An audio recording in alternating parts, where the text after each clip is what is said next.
What's up, everybody?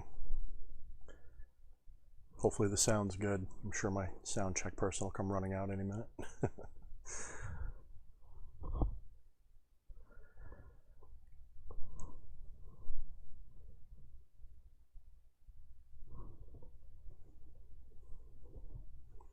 What's up, everybody?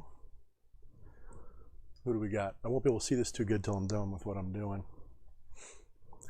As it is a full moon, I'm doing my typical full moon offering. What's up, Tara? What's up, Rust? What's up, Black-Pilled Sun? Ooh, that sounds dark. Zion.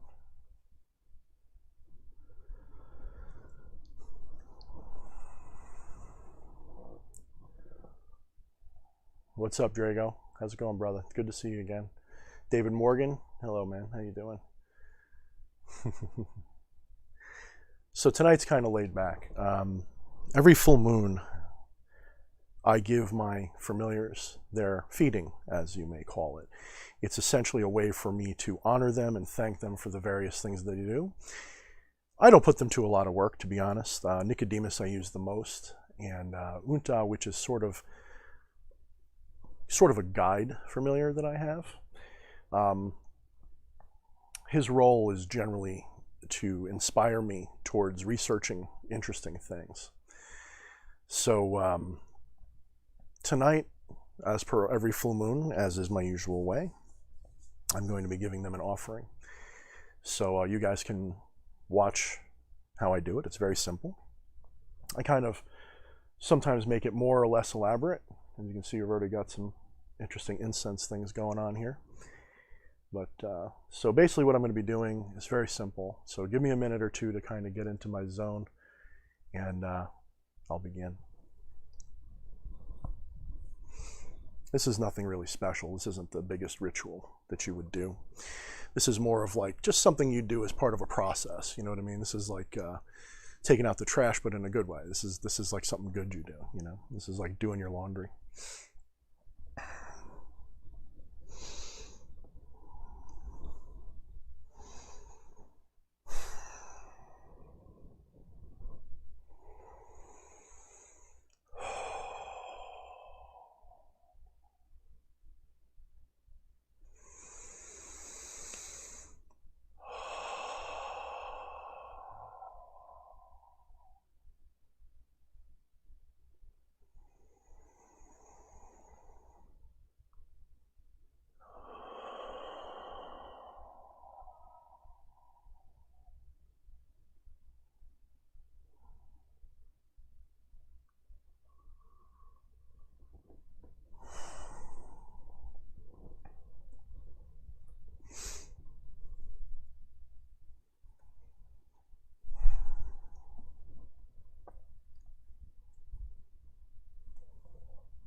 So the first offering I'm going to do is to the familiar that was given to me by Malthus. And Nicodemus is represented by sort of a animalistic entity. He was given to me, he was the first familiar that I obtained. And having a familiar is absolutely a very important part of theurgy, especially infernal theurgy. And I'll start talking a little bit more about that subject as I get through here. But Nicodemus was given to me by Malthus as something I requested. I wanted a familiar so that I'd have something to assist me in rituals, to sort of be a companion. And he's sort of got a bestial quality to him. He is, originally I envisioned him as being something like a rat, but not just a rat.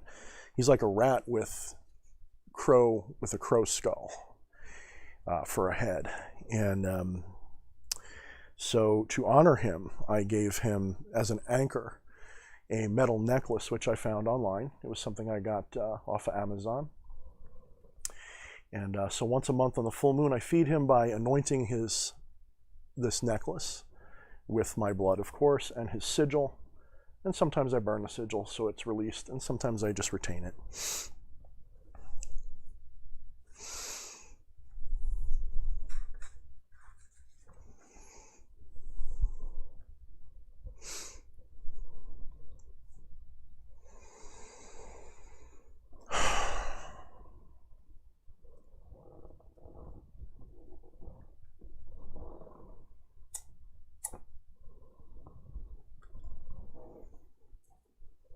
Sorry if my chair's farting a lot.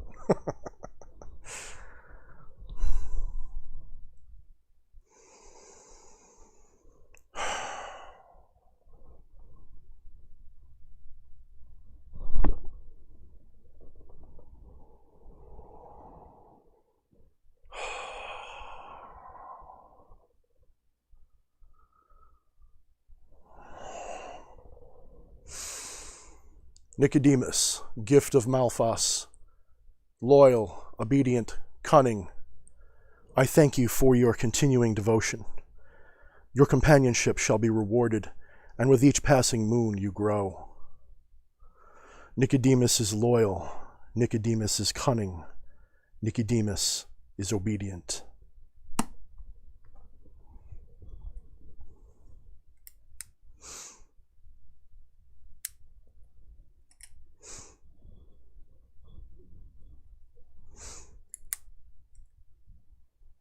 Off camera so YouTube doesn't get mad, right? There we go. Now, I anoint his sigil, following the lines that have been drawn.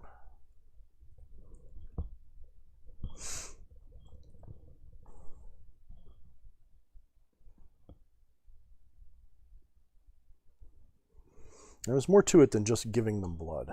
You have to understand that blood is a conduit. So I take his sigil and I hold it into my left hand.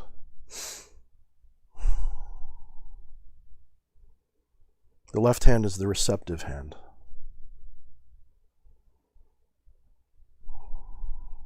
And with my right hand,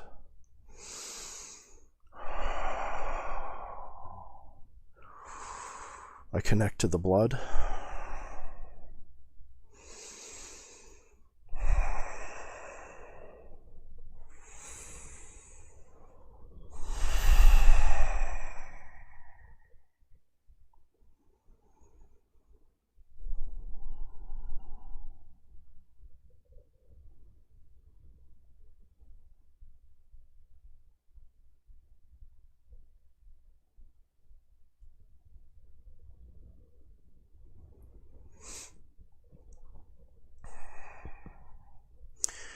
And this blood here strengthens the connection between me and his anchor.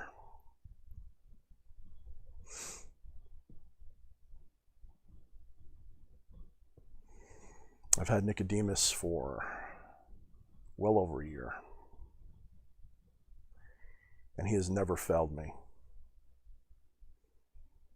He's never failed me, my friend.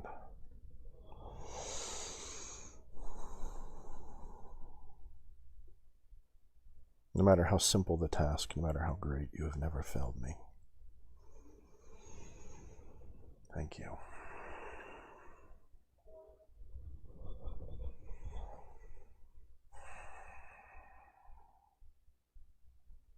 Now, obviously, in a small space like this, you have to be careful. I have a lot of cloth around. A lot of shit could go wrong. So, always have something handy, right? Just in case.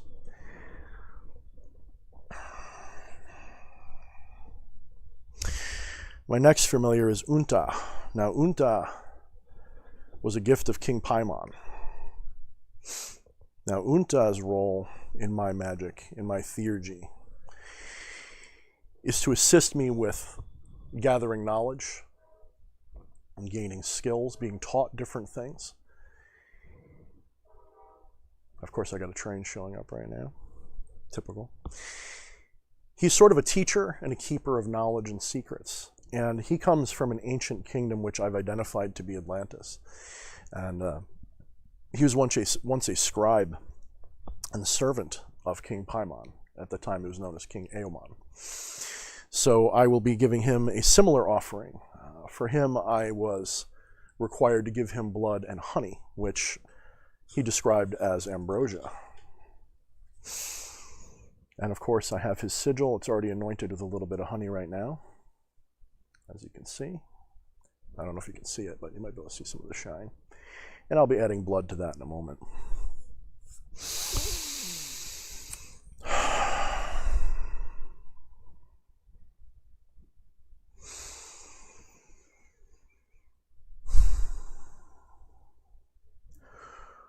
Inta, keeper of secrets, whose guidance and wisdom has made kings. I thank you now for teaching me, for revealing the forgotten secrets, for leading me to knowledge lost. Inta, take from me this gift of blood and of honey, ambrosia, food of the gods, for you and your continued service and guidance.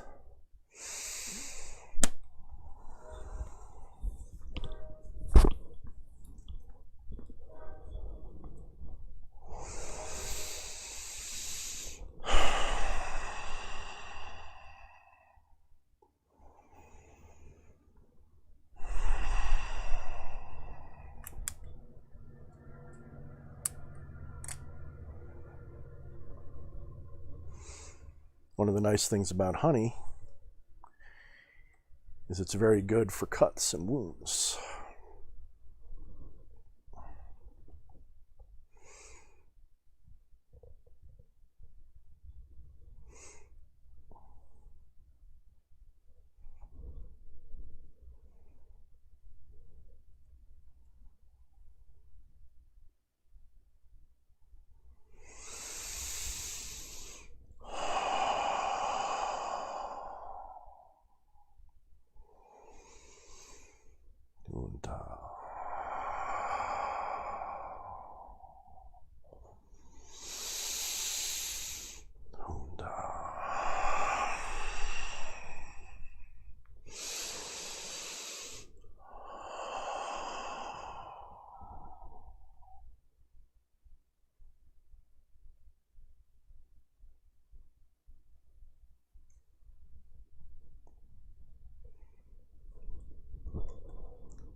So as you saw, it's very simple, nothing very complicated.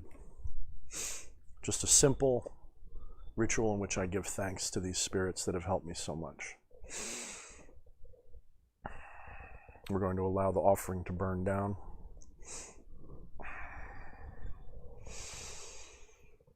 Yes, Inta, I understand.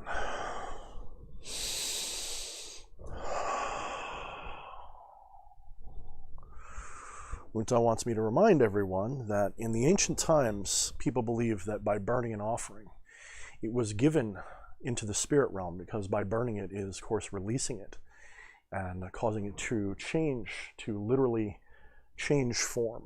Sort of like, well, when you go through a phase change, when you become ice to water to steam, it was believed by the ancients that by doing so,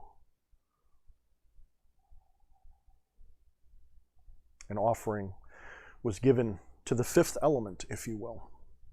It was brought into the astral. This is why burning a sigil, especially when you place an offering such as blood or incense upon it or something like that, is actually such a good idea. It's not disrespectful in the slightest. What makes it disrespectful in the Solomonic method is when you basically put the sigil, usually the sigil's made out of something that doesn't burn.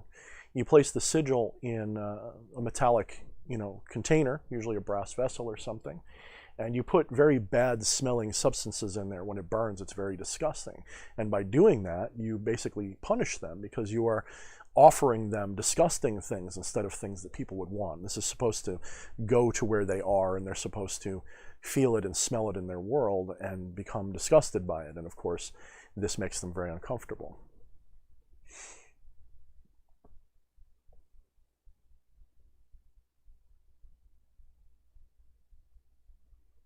Something like this obviously has dangers when you're doing this in your home.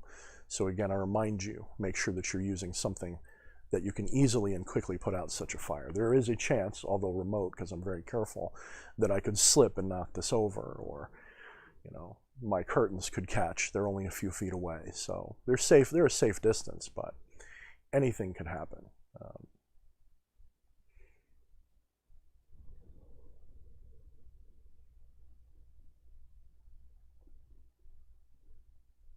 I see the offering's just about gone out of that one. We'll give it a little bit longer. So anyway, guys, I appreciate you guys coming here. What's going on tonight? Hey, everybody, we got almost 30 people now. So what's going on, everybody? Hopefully you guys are having a good full moon. Let me read through some of the comments a little bit while I keep my eye on what's going on behind me.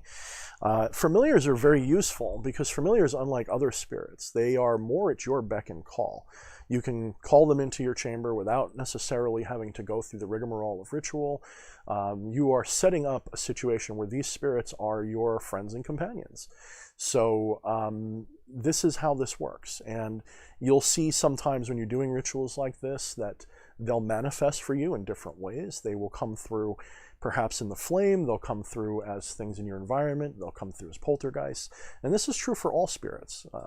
You know, I maintain an atmosphere in my home where most spirits are welcome. There's really not any spirits I don't welcome. So I get manifestations quite often, you know. So you'll see that kind of stuff. You're probably seeing some, actually I think, yeah, Sam just said they see forms in the fire. It's very possible. You know, I'm not looking for them right now, but yeah, there's stuff. Definitely, yeah. It's a matter of gazing as well. You'll see it flashing, and you'll see it overriding the camera lens, which I don't notice these flashes at all. So it's whatever it's doing, it's interacting with the camera and causing whatever kind of digital artifact that is that causes flickering. So, but yeah, guys. So Infernal Theurgy. I think that's about consumed. I'll put it out for them now. It's a little distracting. So anyway, guys, when you set up your practices in magic, it helps to have a familiar because a familiar can be used for various things. You can, to some degree, depending upon the type of familiar, they can be a servitor, which is created for you or by you. The other thing that it can be is something that's gifted to you. So for example, Nicodemus is not quite a servitor. However, his form was more or less chosen by me. Whereas Inta was a spirit that was a gift from another spirit. And that was something that was already more or less manifest. And when I got it, it came to me as is. It came to me as it was. In other words, I didn't have to create anything about it.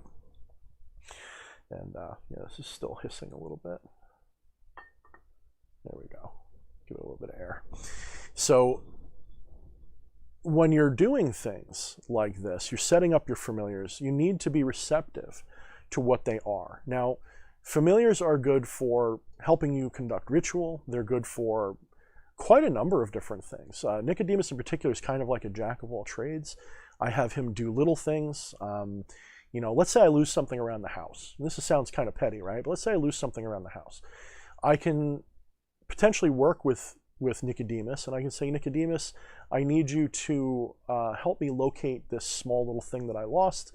And if it's at all possible, it will help me, it'll lead me to it. The way that will manifest can take all different kinds of forms. Sometimes I will meditate and I will go into sort of a semi-astral kind of trance, and I will try to visualize as best I can or feel or get a sense for where the thing is, and then I'll go look for it. Other times I will sort of request that he, through any means, let me know, and someone will, of course, start looking for that object, and will find it and will bring it to me. So familiars are very useful for small things like that. Familiars can be good for other things. You can have a familiar that is assigned to you or you request that will help you with divination. Say you want to do tarot. You can cause the tarot deck to be an anchor for your familiar, and when you start working with the tarot deck, the familiar will, you know, manifest itself through the tarot deck as a reading. And sometimes I can give your deck a quirky nature, if depending upon the type of familiar you have. And familiars can be very useful, but they come in many different shapes and sizes and tendencies, in my opinion. They're one of my specialties. I do enjoy working with them. You can even, the word familiar, of course, has many different meanings through different systems. Familiar can be, the demonic spirits can be considered familiars. Your ancestors could theoretically be called familiars. I don't really believe that someone's cat is really the best thing to call a familiar. However, a familiar may use your cat in much the same way a spirit may use you. So I always refrain from someone, some people do it, and if that's what you believe, that's what you believe. But I don't think your pet cat is your familiar. I think your pet cat is your pet cat. But a familiar will sometimes manifest through your pet cat. It will find ways to inspire your pet cat to act away, or it will sometimes even possess them for a little while. Sometimes when you look at your pet and you're looking into their eyes and you say, that's not the cat that I know, that's something else staring back at me. That's entirely possible, entirely possible. So what is the difference? Is there a difference between theurgy and infernal theurgy? Infernal theurgy tends to be when we start working with spirits that are not of the strictly love and light crowd. They're more likely to be something that is, been demonized. That can still mean it is a god or a goddess. But a lot of the times this could be something that is something, that's been demonized. It could even be a dark spirit that is maybe not necessarily that friendly to humanity. Now, what does theurgy mean? For those of you who don't know, theurgy is a form of spirituality in which we ascend, in which we improve ourselves, in which we install spiritual energy, in which we basically go up a level, spiritually speaking, by utilizing spiritual forces like gods, demons, angels, whatever, to improve us. In Hinduism, this is actually a very big component of the chakra system. And I got a spider heading towards me. This happened to me before when I was talking to a friend of mine. He must have come in through the door. So if I see something drop and I jump and scream like a little girl, it's just because he startled me. I'll probably pick him up and hold him. But yeah, so he's like right over me. So hopefully, what's up, Mr. Spider? That's probably my new familiar. It's probably a gift from somebody. I'll have to start asking who it is. That's twice today. So you can absolutely, improve your personal experience of spirituality by way of using theurgy, and ask spirits to improve your energy, improve your life, improve your mind, your heart, and help guide you towards your goals. Now, one of the things that comes up every now and then is people will start talking about enlightenment and ascension and how they're related. Oh, there he is. He's almost on top of me. Keep going, dude. I don't want to be scared. Okay, goodbye. How spirits will improve us through their actions and things. And the question was posed to me once, is enlightenment the end? Is enlightenment the goal? Is enlightenment the final result? And I tell them, with no uncertain terms, enlightenment is actually not anything more than like the first step. And people don't like to hear that. Because a lot of times enlightenment has been bandied around as like this ultimate goal that somehow, you're going to be somehow perfected when no, you're not. Enlightenment actually has nothing to do with being perfected. It has nothing to do with the end of the road. It is simply an understanding that you are what you are. It is simply kind of like a way to remove the delusion that you are just a person, that you are just a victim of reality. Enlightenment is actually a way to change your perspective so that you're aware that you are divinity. However, the form that divinity takes culturally can be different, but you will hear a similar way of expressing this in different cultures and in different systems. Now, I achieved the equivalent of not enlightenment, perhaps, but a moment of satori, a moment of zen, a moment of clarity where I understood what I was. And from that point forward, I started investigating, going back into doing magic. And I felt like, since I had achieved this kind of new nuanced perspective of reality, that I was now capable of just enjoying my life and spirituality. I didn't find the answers, it's just I stopped having the questions. Does that make sense? I stopped wondering and I started doing, I started living. It's kind of like this. I said to a friend of mine today, I said, a lot of people mistake divinity for something external. They mistake divinity for something that is better than what they are. In reality, you are divinity already experiencing your little humble life. That is what you are. Divinity has become you. And if you are enlightened, you recognize this fact and you start to live more accordingly. It's like you found a new way to live or a new way to walk, but you're not really any different. You're still going to fart. You're still going to do all the stupid stuff that's embarrassing. You're still, different, but you're not flawed. Okay, you're not flawed because it's not because you are no longer flawed. It is that you recognize that flaws are an illusion. You are as you are supposed to be to have the most fulfilling experience possible. So what does Theurgy do? Well, Theurgy, whether you're enlightened or not, can help you to ascend, to help you recognize your gifts, to help you experience your divinity. And upon passing of when your life is over, as they say, of course I don't like that term. I like talking about it more as kind of disembodiment. As you become disembodied, you become aware of your totality, and Theurgy will help you transition a little bit more cleanly because you already have a relationship with other disembodied entities. So when this happens, it's still going to be a little scary and a little creepy, but you are going to potentially move more smoothly into the next experience of reality, which is entirely desirable. Instead of having that sudden the bottom drops out and you're suddenly terrified.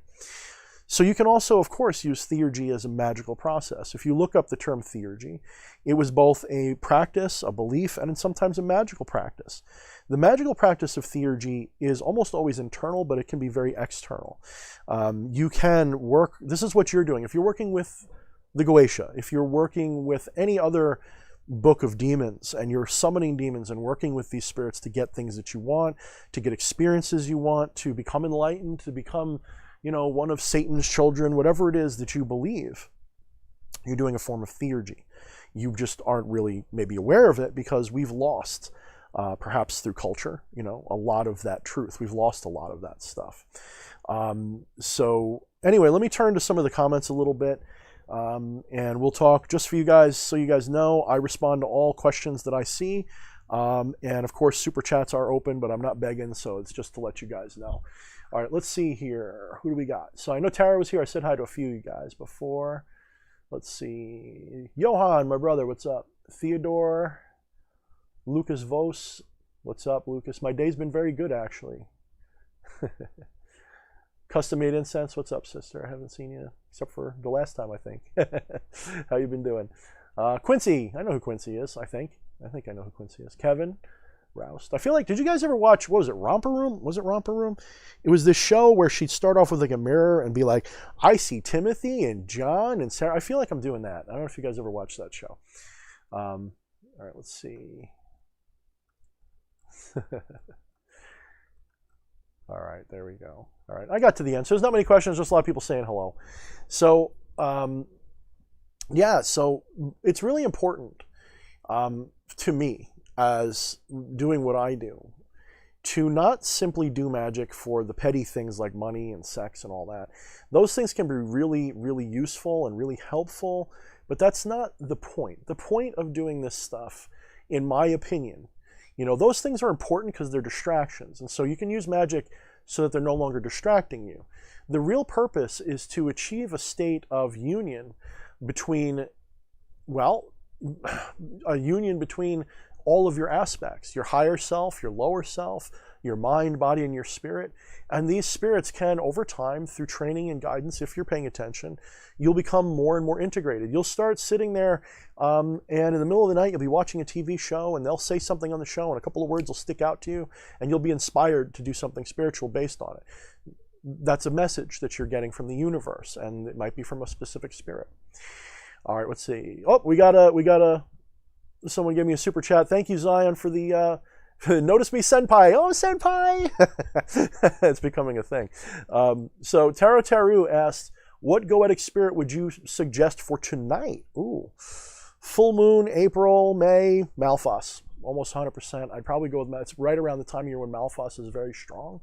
Of course, Quetting is doing a lot with Baal right now. So, Baal Hadad would be a good choice. Baal-Hadad is all about fertility. This is definitely a time of fertility and growth and all of that. And because he's building up awareness about Baal, you're going to have a lot of, more energy directed towards that spirit that he can turn around and use for you.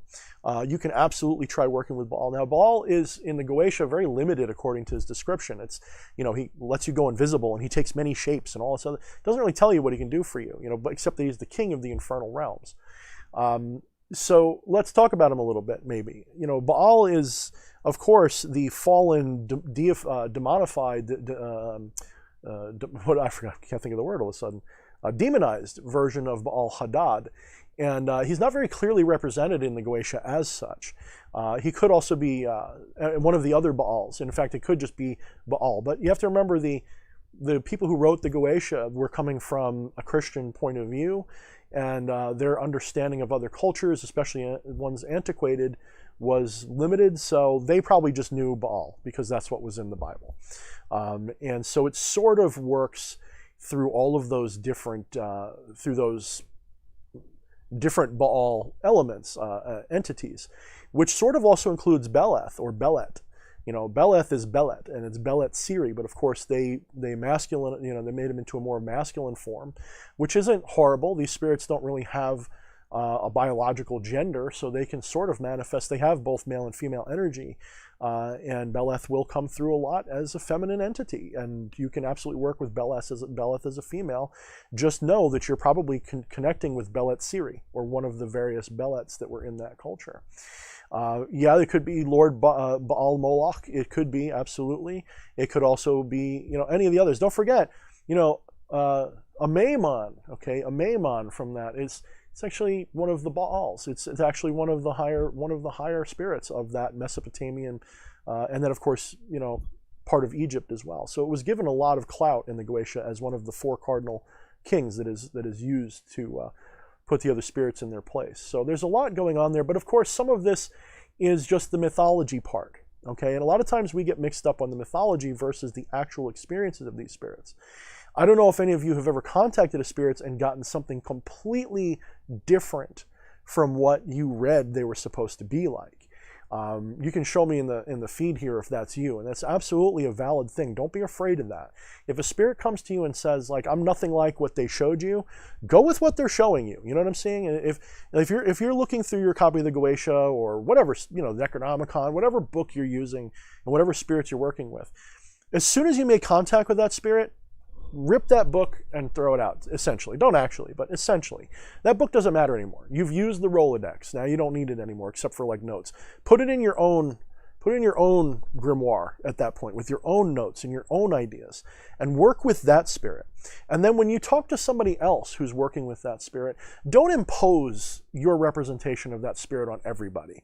This is why I like the Left-Hand Path community, because for the most part, people have an open mind and they're willing to see that these spirits will represent themselves differently to different people, and that they will work with us as they want to work with us in their own way.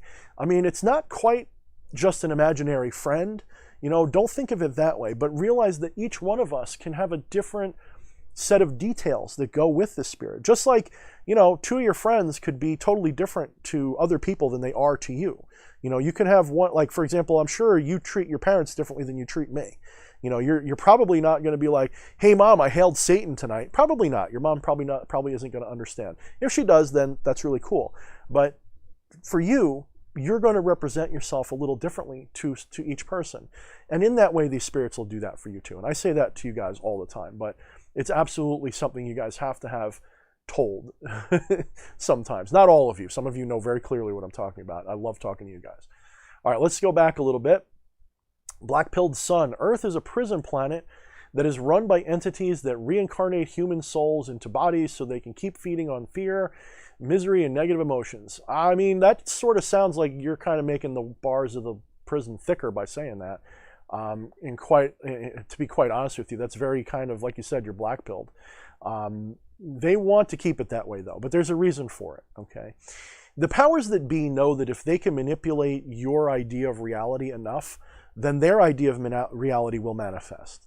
I know this. It's one of the reasons I wrote Become the Maelstrom, was because I want you guys to use my book of magic which will empower it more. The more people use it and read it and say, Thorne knows what he's talking about, then the more true it becomes, the thing that I already believe about myself, and I'm manifesting my reality by doing that. And I'm not doing it in a vampiric way where I'm stealing anything from you. In fact, I'm giving you the keys to do the same thing for yourself. I tell you as much throughout the book that you've got to do this. So how do you escape this so-called prison? Well, you have to recognize that you can get through those bars anytime you want. You just simply have to start creating your own, deciding your own reality for yourself. That doesn't mean you go into denial about what's in front of you. If you put a gun to your head and pull the trigger, I can't promise you're going to live from that, right? By the same token, that doesn't mean that you can't choose what to do with that gun. You can't choose how to, receive that situation. So if you really believe that you're living in a prison planet that is, alien beings have us imprisoned here to reincarnate over and over and over again, then that's the hell you're going to create for yourself. And I can't help you. I can't set you free from that, nor do I want to. I think that's what you've chosen. And you've chosen it because that's a very valuable experience to you somewhere. And me, I'm going to choose what I'm going to be. And I'm going to be very careful so that I know that my choice is not such a choice that it's like a monkey's paw. I'm going to choose something that is open-ended, that allows me to have the next experience. I would rather choose that I transition in a less abrupt way.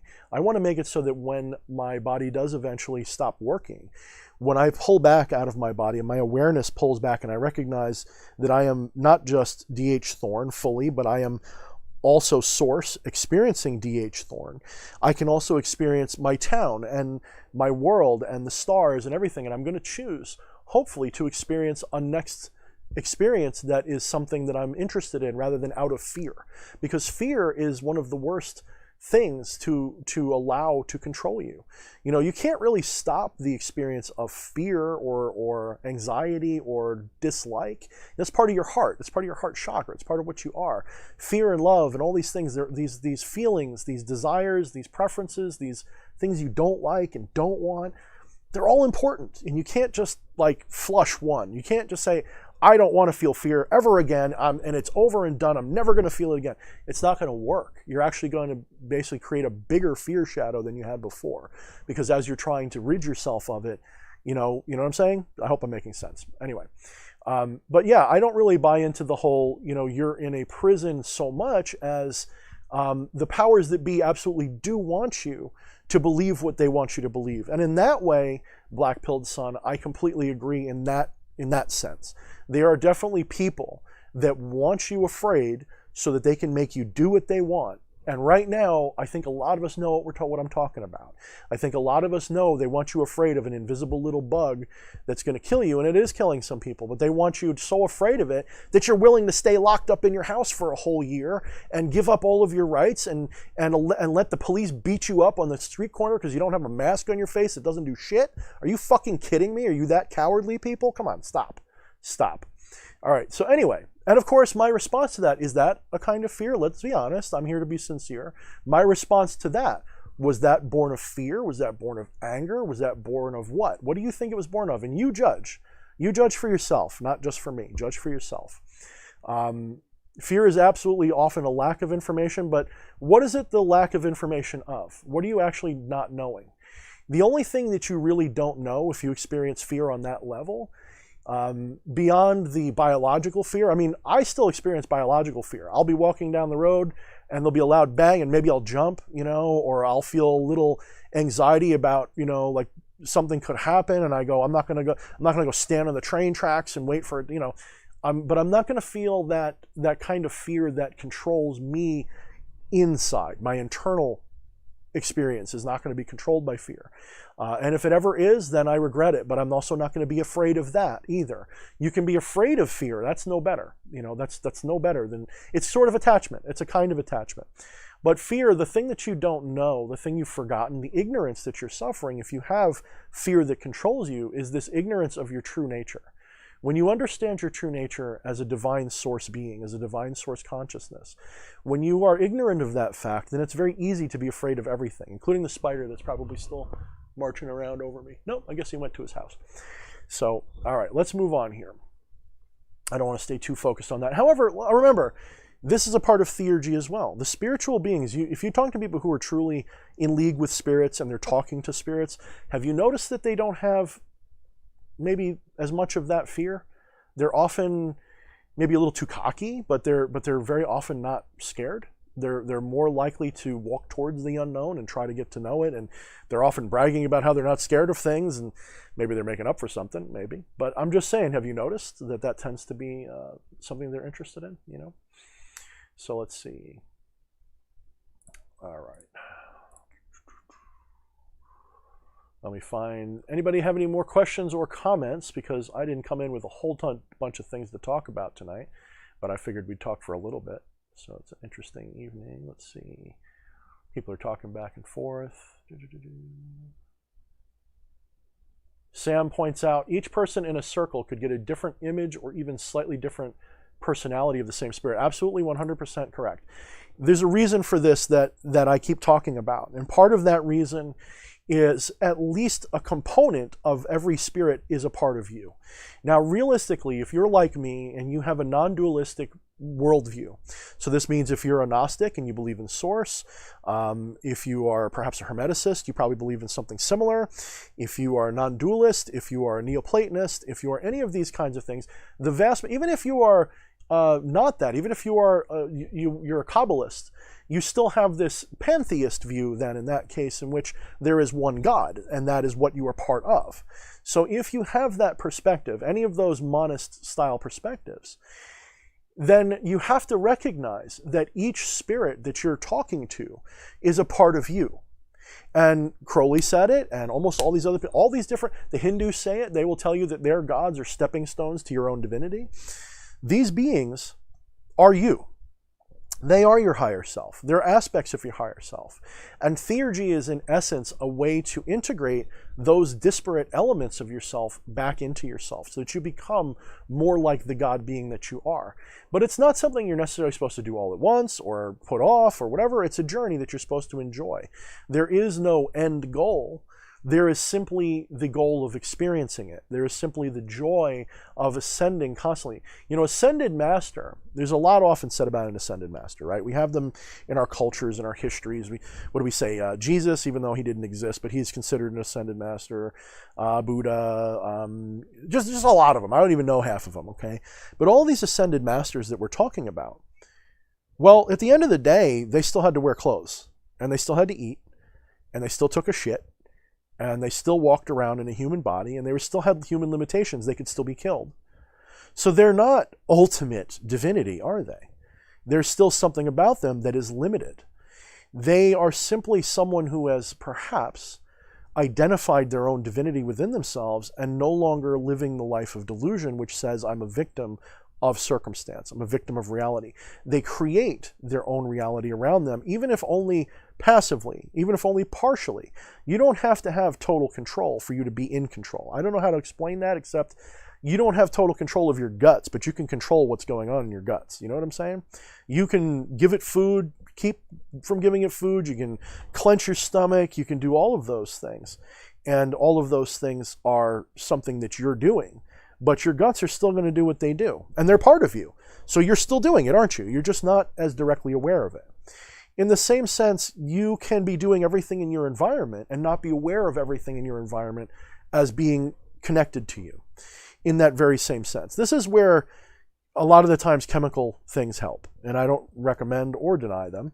I have no opinion about chemical assistance. However, that is something that certain chemicals can do. They can help you have they can help you have an ego disillusionment where your ego is no longer in complete identity of what you are. So let's see here. Let's read some more. Yeah, Tara says they are very adamant about sheeple doing what they want right now. At least in some places, you're 100% right, Tara. I mean, if you go, like I'm in New York, right? And on Long Island, they're saying that we're going to be going until June with this fucking social distancing bullshit. People are sick of it. It's spring here. I go outside. I'm walking around. Nobody has masks. Nobody cares. They're not going to enforce it here like they are in the city. It's just too big a place. They're just, if it's a guideline or a suggestion, I'll follow it to the best of my ability within all reason. I'm not trying to get people sick, but I'm not afraid of this crap, and you're not going to make me afraid of killing people. I'm literally just being polite. If I don't want to walk around and have people screaming at me because I don't have a mask on, because I just don't feel like dealing with it. I already stick out like a sore thumb as it is. But at the same time, I'm not going to wear a mask just because you said I have to. In fact, if you say I have to, I'm going to be like this. I'm going to say, no, I don't have to. I'm doing it because I'm trying to fit in. I'm like, this is my camouflage. Like, leave me the fuck alone.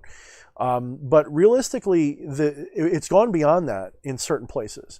Manhattan, for example, Mayor de Blasio, who was, if you look up his history, that's not even his real fucking name. The guy is a mess. Well, anyway, he's arrested people. He's threatened people. He's done all this crap. Like, there was a Jewish funeral recently, and they rounded up everybody or whatever, and they were going to press charges. It's a mess, the shit that they're doing to people in the cities. It's an absolute disgrace. I don't care if you are scared of getting grandma killed from this. The government shouldn't have the right to do this to people because it's just making it worse. They're emptying the jails of one set of criminals, and they're going to throw you in because you didn't wear a mask when you were walking down Main Street, even though you were doing your best maybe to not be standing on top of each other. Give me a break. This is out of control. This is out of control. Yeah, Kevin, it's right. I mean, people only wear masks at stores, and I'm okay with that, actually. I'm not even saying you shouldn't wear a mask. Believe me, I don't want to make that, oh, good, YouTube's going to shut down a video of mine because I said... I'm not saying you shouldn't wear a mask. I'm saying they shouldn't force you to do anything. When you go into a store, especially when it's like a tight store and there's like no place to walk, to be honest, I don't mind it, especially right now. Like, people are just dirty and weird, and I get it. It doesn't bother me to I keep my distance. I usually wear gloves anyway if it's not too hot. I usually wear enough, I keep my distance. One of the reasons I dress the way I do is I don't want people coming up to me and talking to me half the time. I want to be left alone. So it's perfectly fine with me up to a point.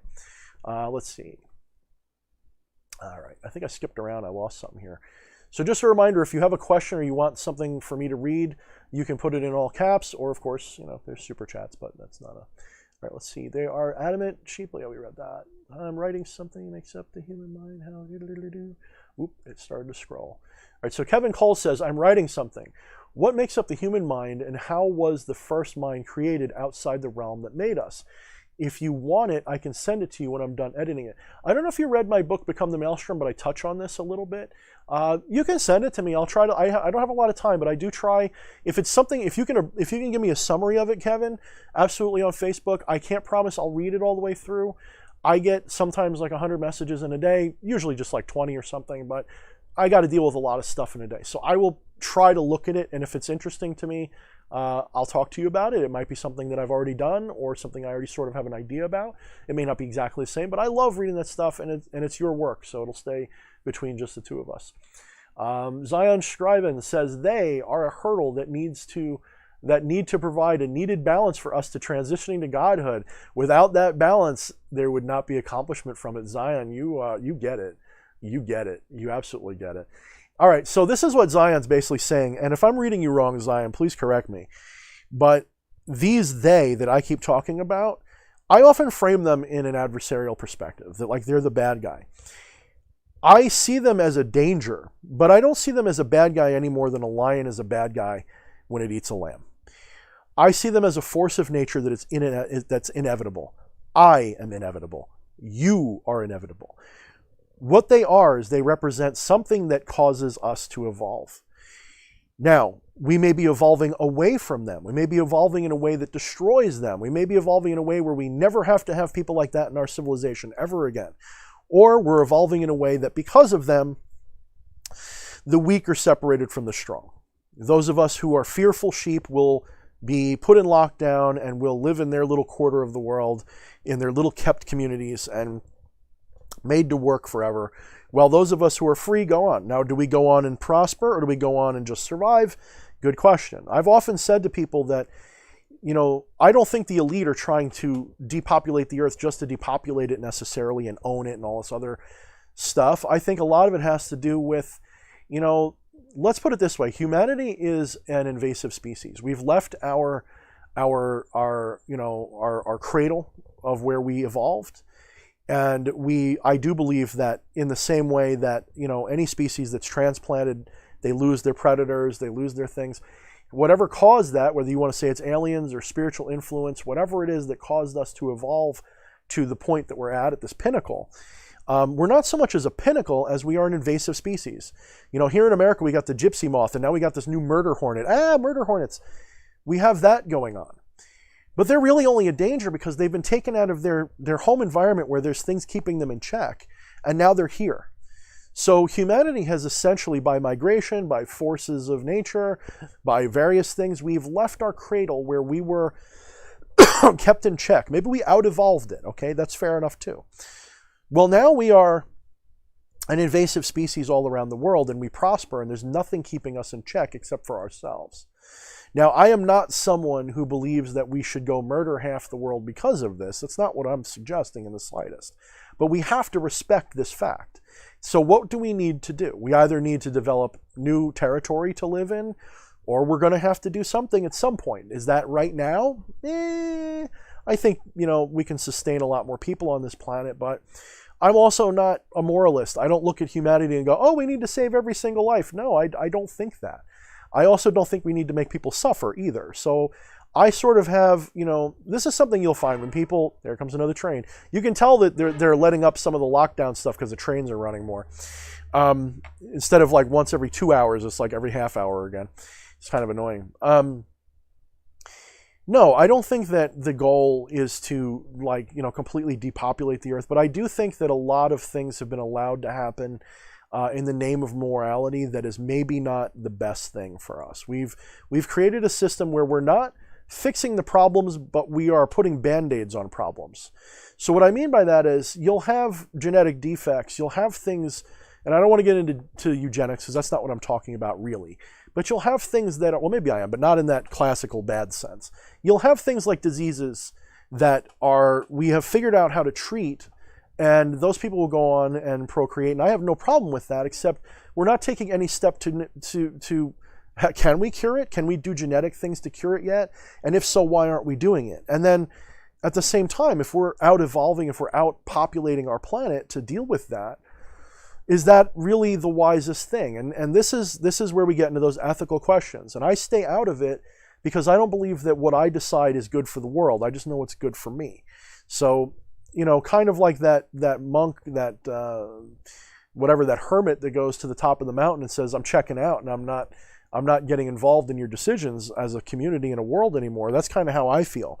I don't want to jump down everybody's throat and say, you can only have these many kids, you should do this, you should do that.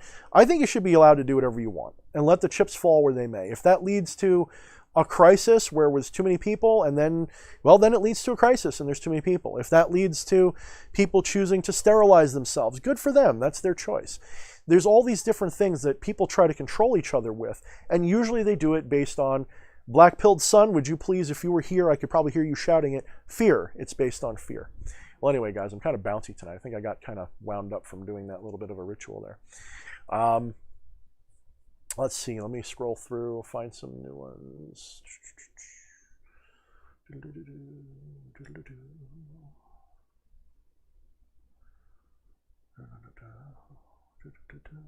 Sam A says, what if I don't believe I'm even human? Well, I'm the first one to tell you that your subjective reality is the only true reality, but that doesn't mean you're the only subjective reality. It simply means for you, the subjective reality is what's true. And everything that you know is filtered through that. And therefore, whatever you believe is what you believe. And it is right for you. However, from an objective perspective, until you can show me genetic or some other thing that would prove that you're not what is genetically human, what can I say? What does it mean to be spiritually human?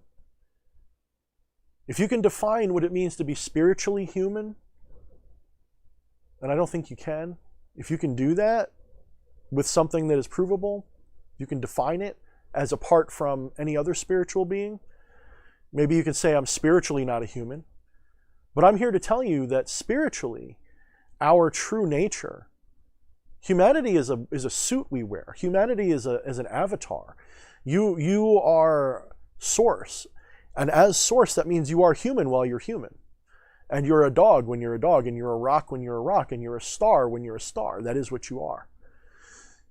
And ultimately, if you really want to get to, splitting hairs, you are the Big Bang. That's what you are. You're not a human, you're not a god, you're not a dog, you're not a ghost, you're the Big Bang.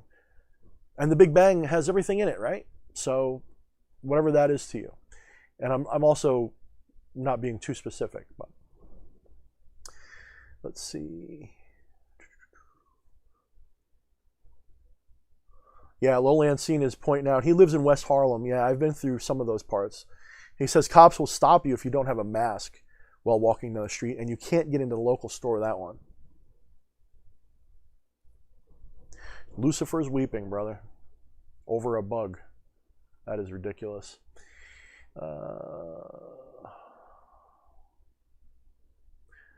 Black-Pilled Sun says, do you think entities like daemons get annoyed if you contact them daily? I don't see a lot of people talking much about it.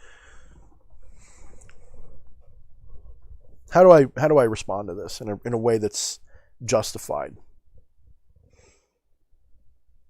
A lot of people have superstitious ideas about what the spirit world is like. They have these superstitious ideas that if you dare say their name wrong, if you don't draw the sigil perfectly, if you don't follow this system but follow that system, that's religion, that's superstition, and that's human arrogance. When someone says, don't you dare do this, don't you do this way, they're trying to control your practice. They're trying to control your thinking and your thoughts and how you would do your spirituality. I try to just give suggestions. This is what works best for me. This is why I do it. This is why I don't do it. You are free to try things however you want. Do I think spirits get offended over petty bullshit such as how often you contact them in a day? If that's the case, and I'm not reprimanding you, by the way. If that's the case, then I should be struck dead 1,000 times by now, because there's days where I will contact a spirit many times, and I don't get any kind of negativity from it. In fact, it is arguably safe to say, once I have opened up my home to them and my life to them, all I'm really doing is opening up my awareness to them. It's not that they're trapped in my home. It's not that their attention is forced to be on me. I am now opening my experience to recognize them in my life, to look for their signs and symbols, to hear them in my head, to ask them questions on a daily basis, on a moment-to-moment basis sometimes. So right now, I have it in front of me because I've been working with him so much lately, but I'm probably going to start shifting again soon. I've been working with King Person a lot lately. And King Person has been very helpful to me. And he's one of the kings that, in all of my workings, I've had a difficult time making a visual connection to him. So other spirits, I can usually visualize the entity and get to know them that way a little bit. Even though I have trouble visualizing, as I've spoken about before, I've gotten a lot better at it. In fact, leaps and bounds. Like I'm going to say I'm like 110% better at it than I was when I started again. King Person, I haven't been able to develop a very good, what's my avatar for him? How do I see him? And so I've just been kind of going with what I feel and what I think, and it's been working. I haven't gotten a visual form of him so clear. I have a black lion that I sometimes visualize, but it doesn't feel 100% right. It feels like there's something missing. So maybe that's just me, but I am getting his communication very clearly. I will work with him, talk to him, make an offering to him, and business opportunities will open up. I will recognize talents that I forgot I had, like my artwork. If you guys have been following me on Facebook or you've been watching some of the stuff I do, I've been posting a lot more new artwork that I've been doing. So that's been really cool. So he helps you find these hidden talents and treasures and things. So I've been aware of his presence in my daily life. That means moment to moment. That means all the time. In fact, I don't think you can piss off spirits with petty things like that at all. I think if you're going to piss off a spirit, it's because you're really pissing yourself off in a way. You're trying to use a spirit. You're trying to, without you respecting them as a part of yourself. I mean, ultimately, this is what I think demonolators get 100% right, is their desire to respect the spirits. Because whether they realize it or not, they're respecting a part of themselves. Because a part of that spirit is a part of them. Part of that mask that we see is something we're creating. So the spiritual force behind it, the consciousness behind it, is also similar or the same. It's just another branch of the concept, of the conscious that we are. So when you're respecting that externalized being, you're respecting a part of yourself. This can only be a good thing, honestly. Now, that doesn't mean they're all good. There's a lot of wayward spirits, as we call them, in your environment. A lot of the times, if they're in your immediate environment, they're not so bad because you're used to them. They're part of your home. They're part of whatever. Usually you can get along with them. You can work with them. You can find ways to make friends with them. But these wayward spirits aren't always your friends, right? You can definitely land on spirits that are dangerous and can interact with you in negative ways. In fact, sometimes for a beginner, that's the biggest danger when they're doing their first spiritual work, is that they will contact a spirit that maybe isn't the one that they're calling. There's something, maybe someone passed and their egregoric ghost is still around, and maybe that ghost is a bitter, angry piece of shit, and it will sense that you're doing what you're doing, and it will latch onto your working and do their poltergeist routine and trick you. Very possible. It's very possible that that's what's going on. So this is why it takes a little bit of practice, not a lot. You don't have to become a grand master before you can safely work with these spirits, and you don't have to worry about a rule of religious dogma that says if you do, if you say his name 5 times instead of 4, you're going to piss him off. I wouldn't worry about that.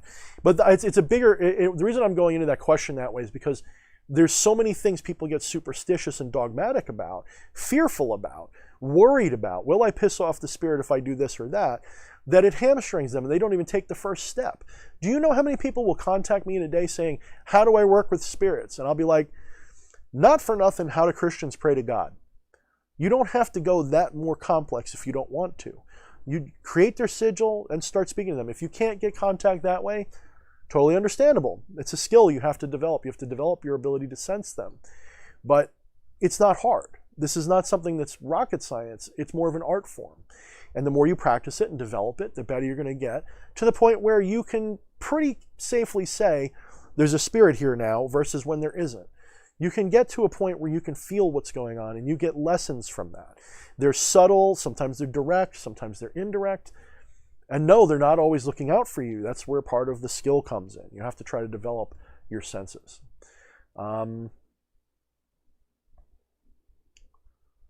Let's see. Oh, we got a bold one. Let me go to the bold one. Theodore Lecter. What is your definition of the internal realm? Would you define it as a layer of the astral? I did a video not too long ago. I forget the exact name, but I think it's something like the infernal and external world or something like that, where I explained that I understand the external world to be experienced within the internal world. So there's really not much of a difference. They are both the same. It's just the internal is what we imagine happens behind our eyes, okay? That's the flaw. I'll put it to you like this, all right? Your eyes are open. You're looking around. That's the external world, right? That's where you think the world is. It's out there. And when you close your eyes, it goes away. And you still feel like there's a world out there. So you feel like there's a world outside. But the truth of the matter is, everything you're experiencing as an awareness, as a spiritual being, is not out there. Everything you're experiencing is inside this vessel. It is the nerve endings. Your body is the nerve endings of a spiritual being. Your body is where it is chosen to define itself right now. When you become disembodied, when your body dies, and you as an egregoric being pull away from that, and the consciousness that's animating that egregore recognizes I'm no longer part of that body, it's going to lose connection to the physicality, to the senses. And what it will experience after that is a memory of those experiences. So it will still carry with it memories of life.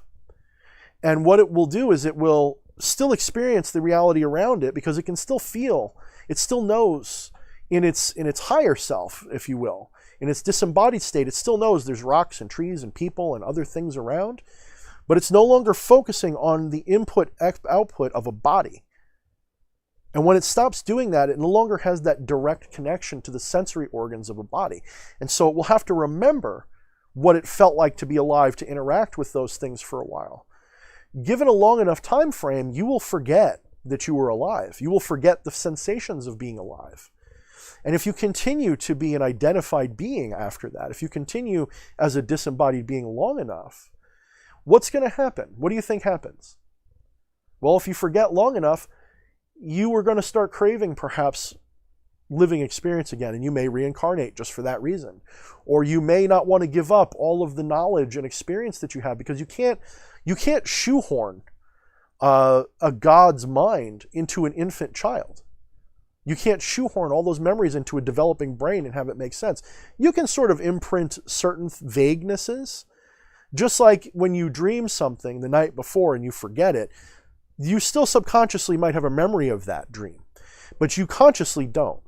In the same way, when you're born, you may have a subconscious memory of being a god, but not remember it in your living life. You may forget that little piece of the puzzle because it's not little. It's too big for your conscious. Your conscious mind can't wrap around the idea that you're the universe, let alone wrap around even the idea that you're a planet or a star or whatever it is. So it's not going to take with it all of these things. It's going to bring only what it needs to have another life. And you're not going to lose those memories, so to speak. You're not going to lose those experiences. You're just not going to be able to express them through this limited little avatar, this keyhole of what you are. It's kind of like, I've said it before, it's like a radio. You can't fit a radio station inside of a radio, you know? And when you break the radio, the signal the radio station's giving out is still going on. In much the same way, your body is like a radio. When your body breaks down, the signal's still out there. And it's still doing its thing. So the internal realm is this, well, for you as an embodied being, the internal realm is going to be the interface point between your internal external experience. When you're disembodied, all there's going to be then at that point, you will become aware of the fact that all there ever was this internal experience. And if you are really attached to this external experience, what do you think is going to happen when that happens? You're going to be petrified. You're going to go, oh shit, I lost my body. I lost everything. But you didn't. You just lost part of the story. You didn't lose everything. You lost part of the story. You lost nothing because it's still there. It's just changing form. You didn't lose anything. But the average person doesn't think this way. They're not ready for that transition. And so what happens? Fear, alarm. So religions create afterlives. Why do they do that? So that when you die, when your body dies, your psyche, your egregore is going to panic and go, I'm dead. What's next? Oh, look, a tunnel of light. Oh, look, hell. Oh, look. And that's what it's going to do. Until it decides to do something else. And there's much more complicated. That's like a whole other set of videos for that. All right, let's see. Steroid Maximus, brother, thank you for the donation. And it is clearly, there's no question. I appreciate you, brother. I really hope everything's going good for you. Last we talked, you said things were turning around. I'm really happy for you, brother. And thank you so much for all the support you've been giving me and some of the other people in the community that I see. Guys, if you don't know Steroid Maximus, he deserves a lot of respect and a lot of, send him your good energy. That's all I'm going to say. I don't want to give out his life. Give him your good energy. He needs your help. He's going through some great things and some bad things. That's all I'm going to say, brother. You say what you want to say about it, but I really hope that you're getting your blessings, my friend, because I've seen you going through some amazing changes, man. It's awesome to see you here. Thank you for coming. Let's see. Thank you, Lucas, for saying I speak truth. I don't know if I speak truth. I just speak it as I see it. And if I'm wrong, I'm wrong. If I pass away tomorrow and I go, oh shit, I was completely wrong about egregoric mass and everything else, and I'm just going to go, whoops, next. I mean, I'm doing the best I can. And if I'm wrong, I'm wrong. And I have the pride and arrogance to admit that. That's why I often take a shit on humility. I hate humility. People who are humble are the ones who hide their mistakes because they don't want to look like they're proud. Let's see.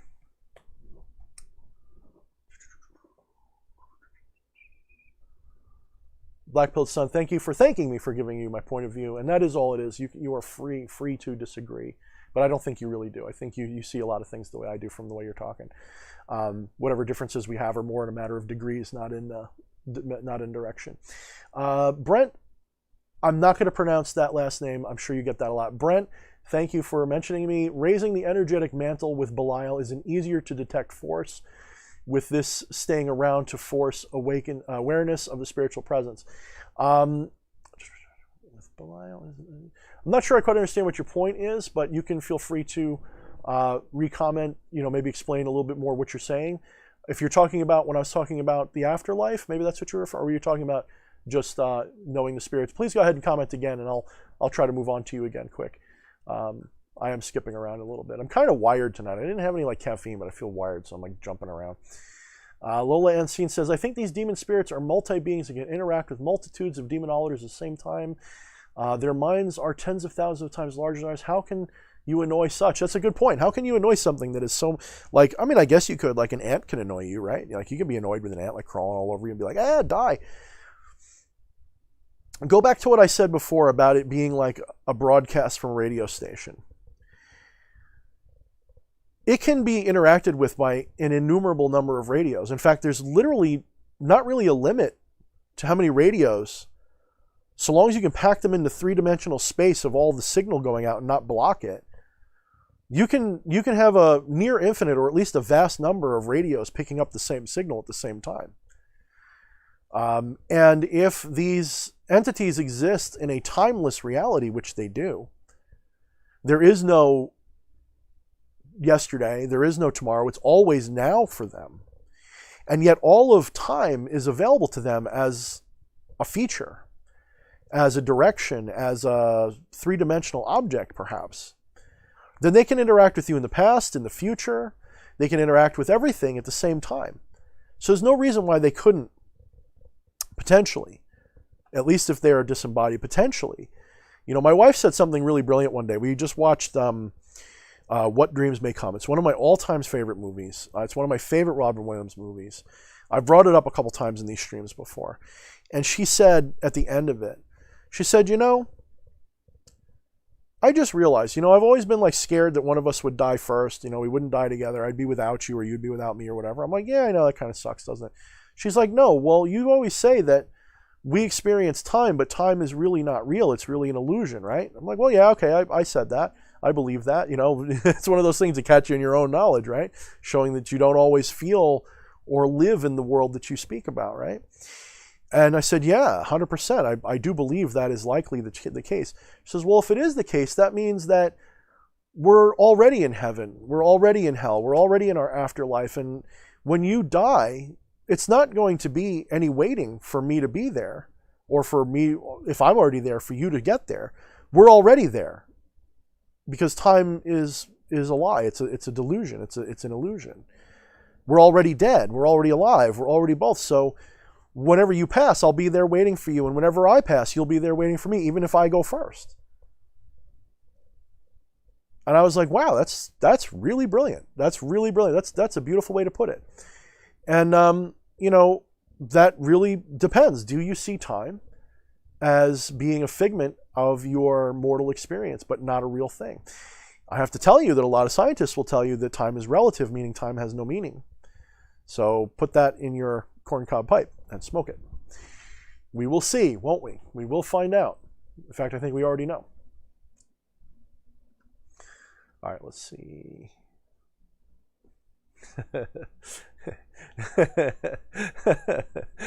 Lucas is talking about a free pizza. I don't know why, but I could go for pizza right now. I think that's the fat guy in me talking. I think I could really go for a pizza. Absolutely. Quincy says, if you die before me, haunt my house. I already am. Let's see. Oh, okay, Tara. Thank you for explaining what Brent meant. I appreciate that. I think you just wrote it again.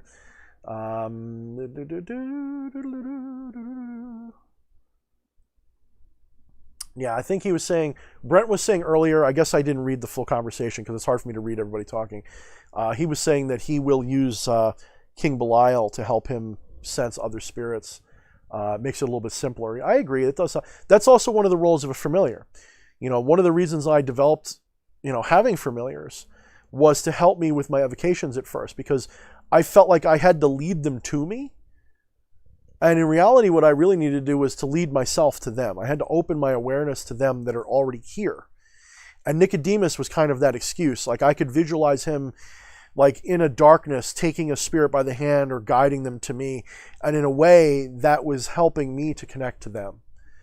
So, absolutely. There's nothing wrong with, in fact, if you're a beginner, but you have like one or two spirits that you trust. So maybe if you're following my book, you've decided to work with Lucifer first, as I suggest. You have made your sort of initiation with Lucifer. And you're using Lucifer as your guide and your guardian and your companion in this, your teacher. You can use Lucifer to introduce you to the 9 kings that follow, or any other spirit. You can invoke him first. Ask him to come into your ritual chamber and observe the ritual, and to guide your hand, guide your wisdom, guide your voice, and do it that way. So, remember that. It doesn't have to be just you against the universe, because there's really no reason for you to be alone if you have other spirits that work with you. Yeah, let's see. Let's see.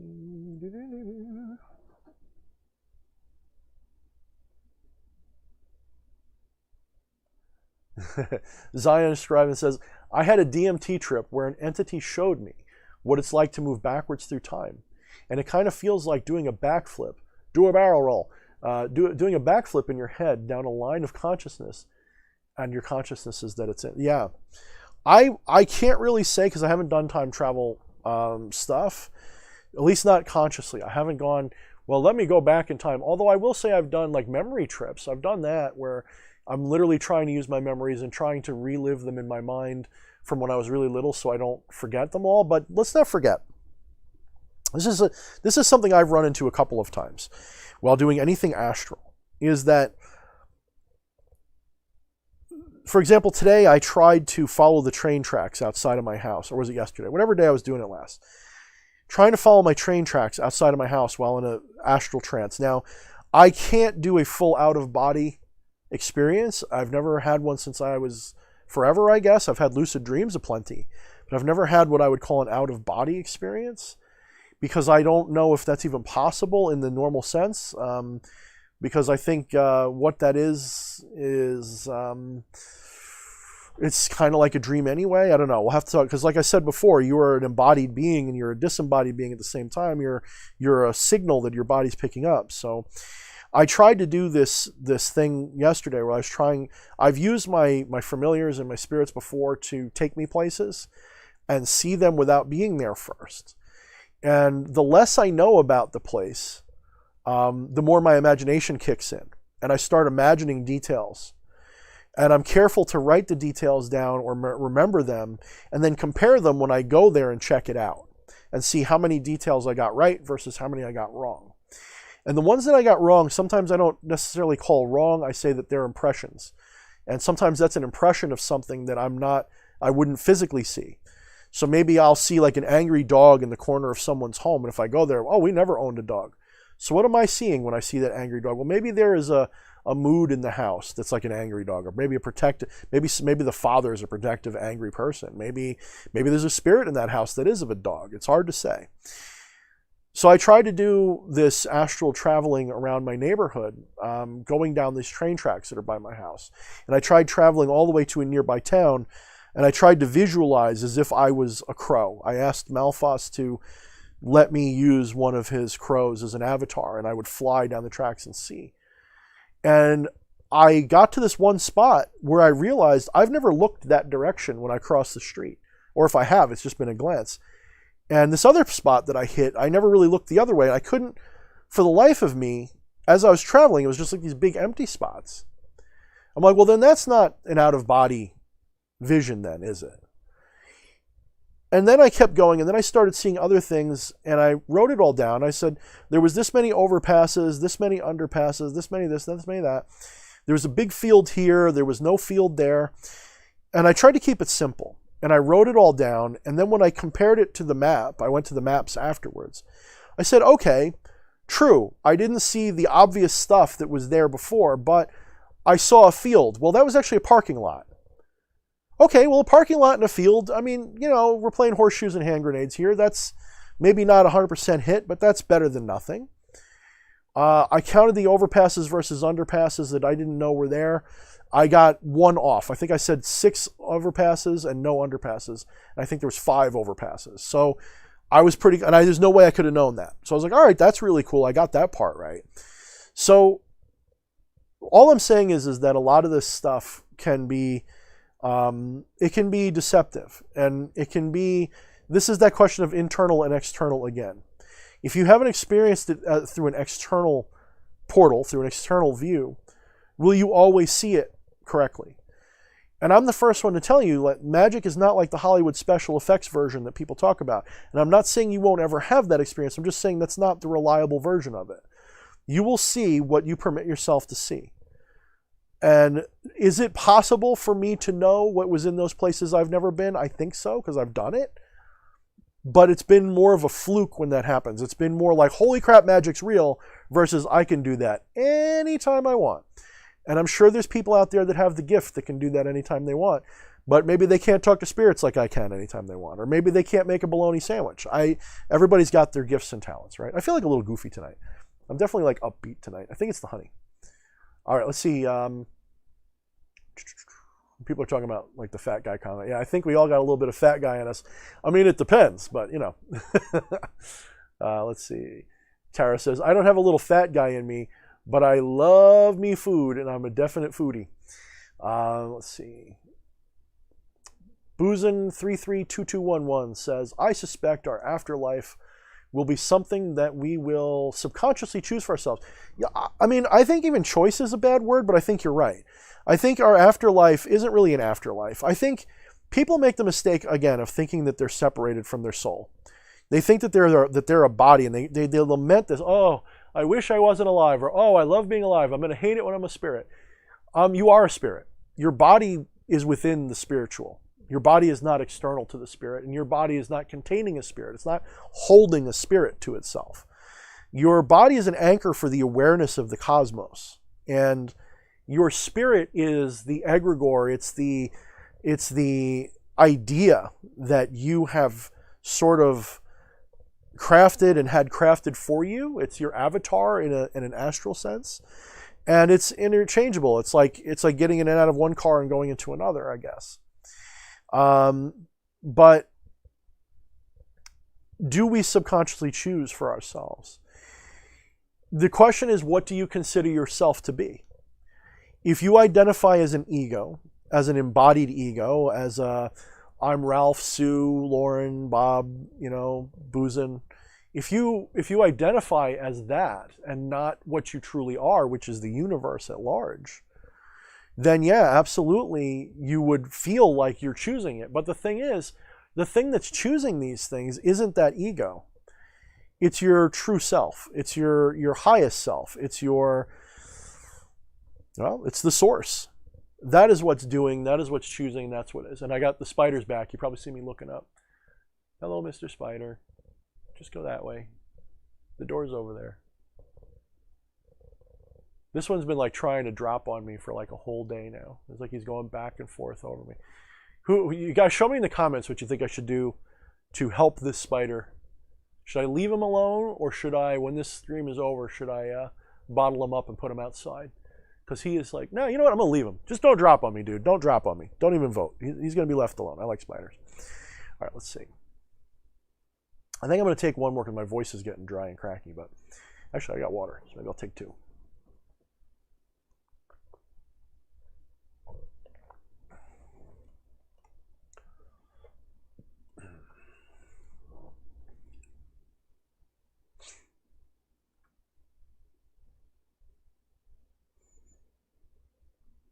What's up, Alpha Draconian? I just noticed you were here. What's up?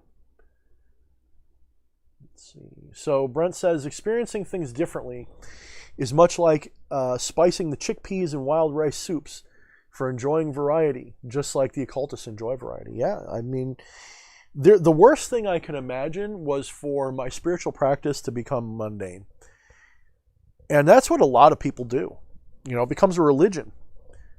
Every Tuesday I must do this ritual. Every holiday I got to do this ritual.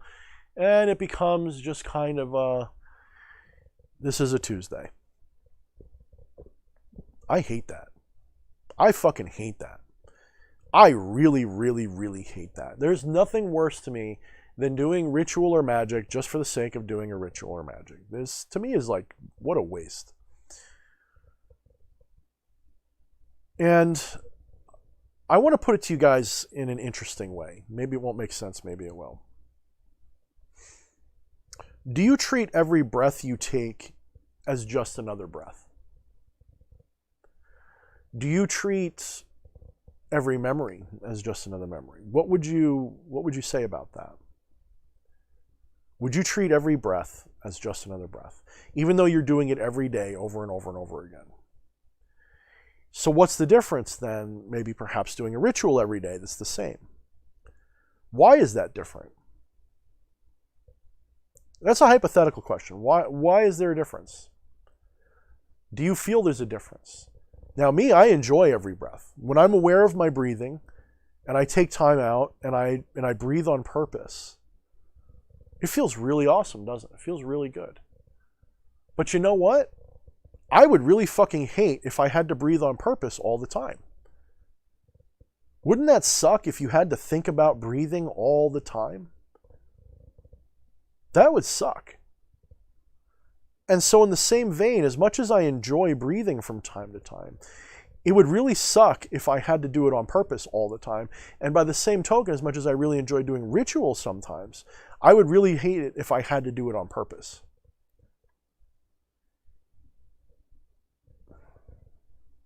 Yeah. So it's just like breathing. It's exactly the same. And for the same reasons, I don't like doing rituals to the point where they become mundane. You know, that's always true.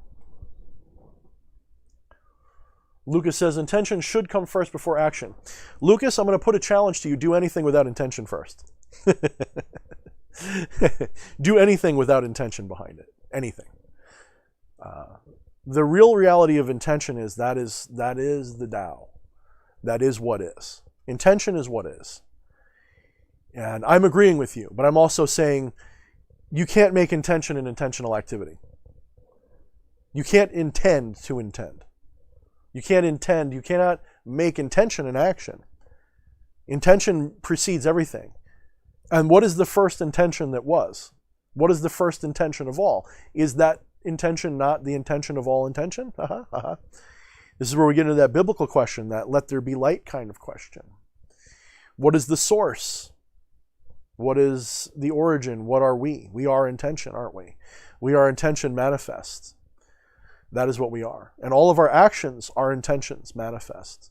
And if we recognize that time is an illusion, that means all of these things that we think are actions that we're carrying out based on intention, as if intention came first, that's a delusion as well. I was shooting a video that I redid about a dozen times, and I'm going to go back to it because I need to put it, because I'm going to be doing a bunch of video training courses on my Patreon soon. And this one video that I've been trying to shoot has just been eluding me because it's going to end up being 4 hours long, be really dry and boring for a lot of people. And I want to keep it simpler and just go direct to the point. And the video was going to be about manifestation. And one of the key things I want to talk about was intention. Because where does the magic happen? Those of you who have experience doing magic a little bit, those of you who have some experience doing magic, what causes your manifestation? What causes any of this? What causes the manifestation? So, first let's define the word manifestation. What's manifestation? Well, if we want to really, really, really get to the core of manifestation, you know what manifestation is? Awareness. Experience. Manifestation is an experience. It's a thing that you experience. Can you cause experience? Can you cause awareness? Okay, so we've already hit a paradoxical question, haven't we? We can't really define what manifestation is unless we limit ourselves a little bit to being a petty role in that there's a linear cause and effect that causes a manifestation. So let's pretend for a minute that there is some sort of a cause and an effect in manifestation. Let's pretend just for a moment. So what is the cause of manifestation? Is it the ritual? Is it standing around saying magical words? Is it taking mundane action afterwards? What is manifestation?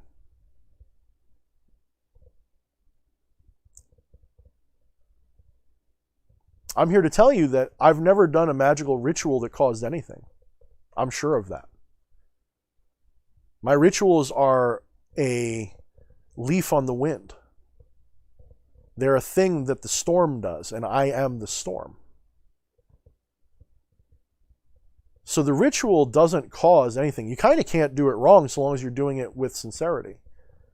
When I do a ritual with sincerity, I can keep it simple or complex as I want, using just about any elements. I could grab a broomstick, use that as a wand or a staff. I can use beeswax or not beeswax. I can use sea salt or I can use table salt. It doesn't matter. I can take the cutlery and the silverware off of the table and create a circle with that and evoke a spirit into that if I really want to. You can do it too. I'm not special in that regard. So the ritual doesn't actually do the manifestation. It's not the cause. However, without the ritual, there wouldn't be magic. We're hitting another paradox. Without doing the ritual, the manifestation wouldn't happen. So what is the magical ritual doing? If I'm telling you that I'm convinced that the ritual itself does nothing, what is the magical ritual doing by doing it? What is it? Is it allowing something? Is it releasing something? Aha! It's maybe releasing something. Maybe. Well, remember, manifestation is a kind of awareness. You're aware of the thing that you put a spell in motion for, and you're aware of the outcome, because otherwise it would just be a coincidence, wouldn't it? If you weren't aware of it, if it wasn't a manifestation, you wouldn't even notice. Think of it this way. Before you discovered magic, if you were living your life in a normal way, there's cause and effect. You go to work, you get money, you go to sleep, etc. And you have good things happen and bad things happen, and sometimes they happen according to your will and desire, and sometimes they don't. So what is magic letting you do? What is doing ritual letting you do? Well, let's take it another step backwards. Why did you do the ritual in the first place? Why are you performing a magical ritual? What's causing that? What's causing that intention, so to speak? What's causing that moment? What's causing that ritual to happen? Why are you doing it?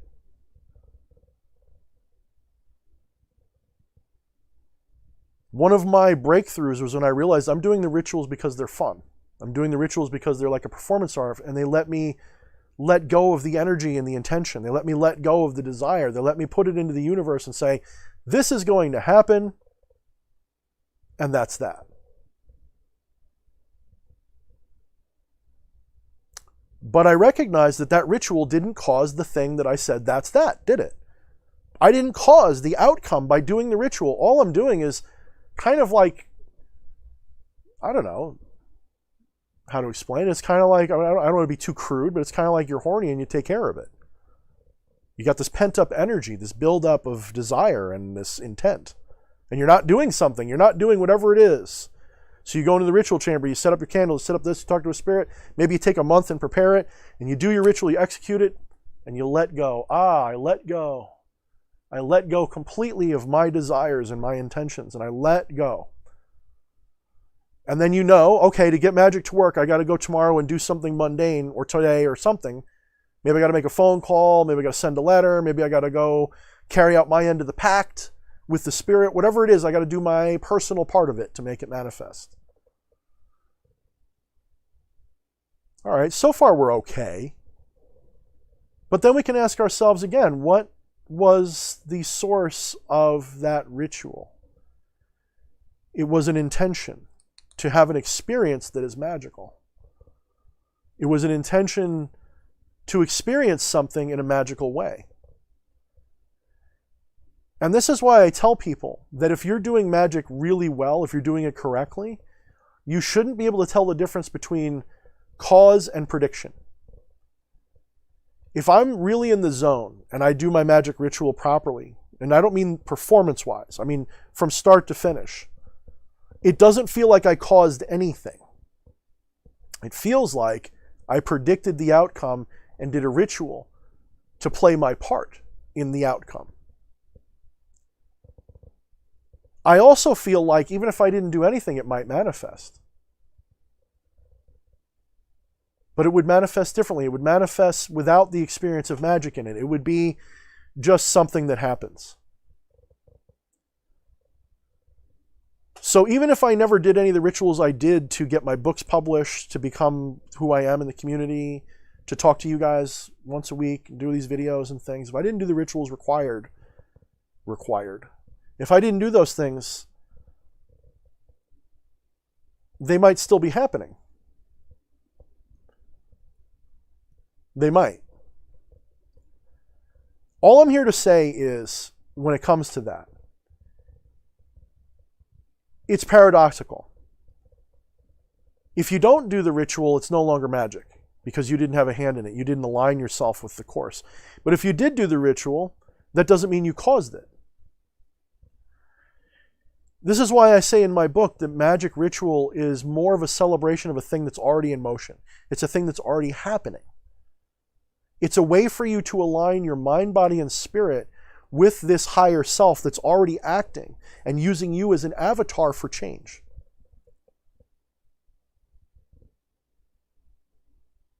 The mechanisms of the ritual are unique in that they are a stage play, they are psychodrama, they are energy manipulation, they're all these things. They're all legitimate in their own way, including the parts that are a little woo.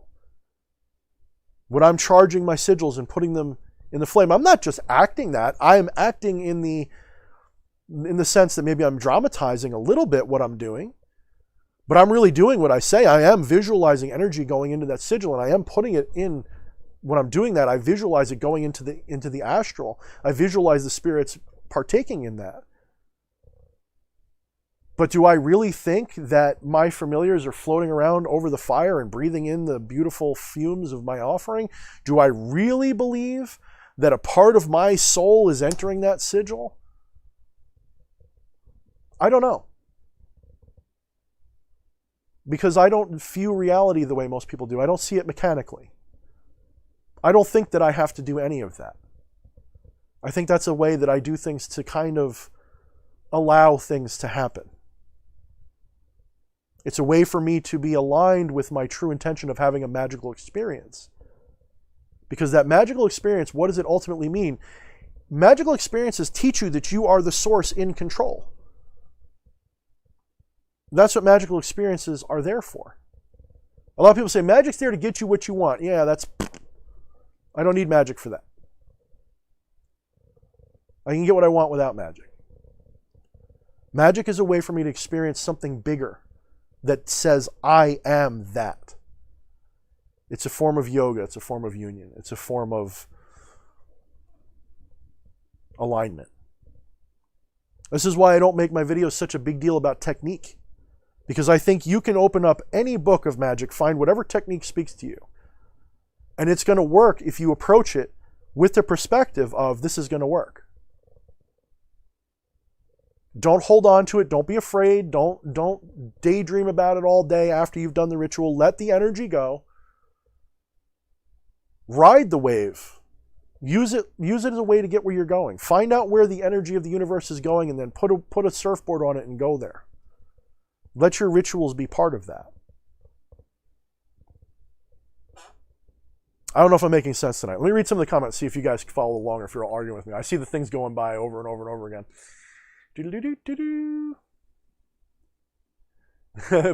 Boozin says, action without intention is Tourette's syndrome. I guess, in a manner of speaking, yeah.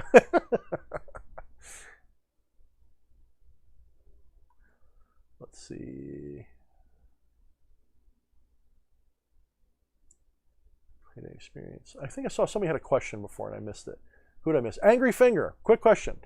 When engaging with a pact regarding these entities, are you simply making a pact with yourself?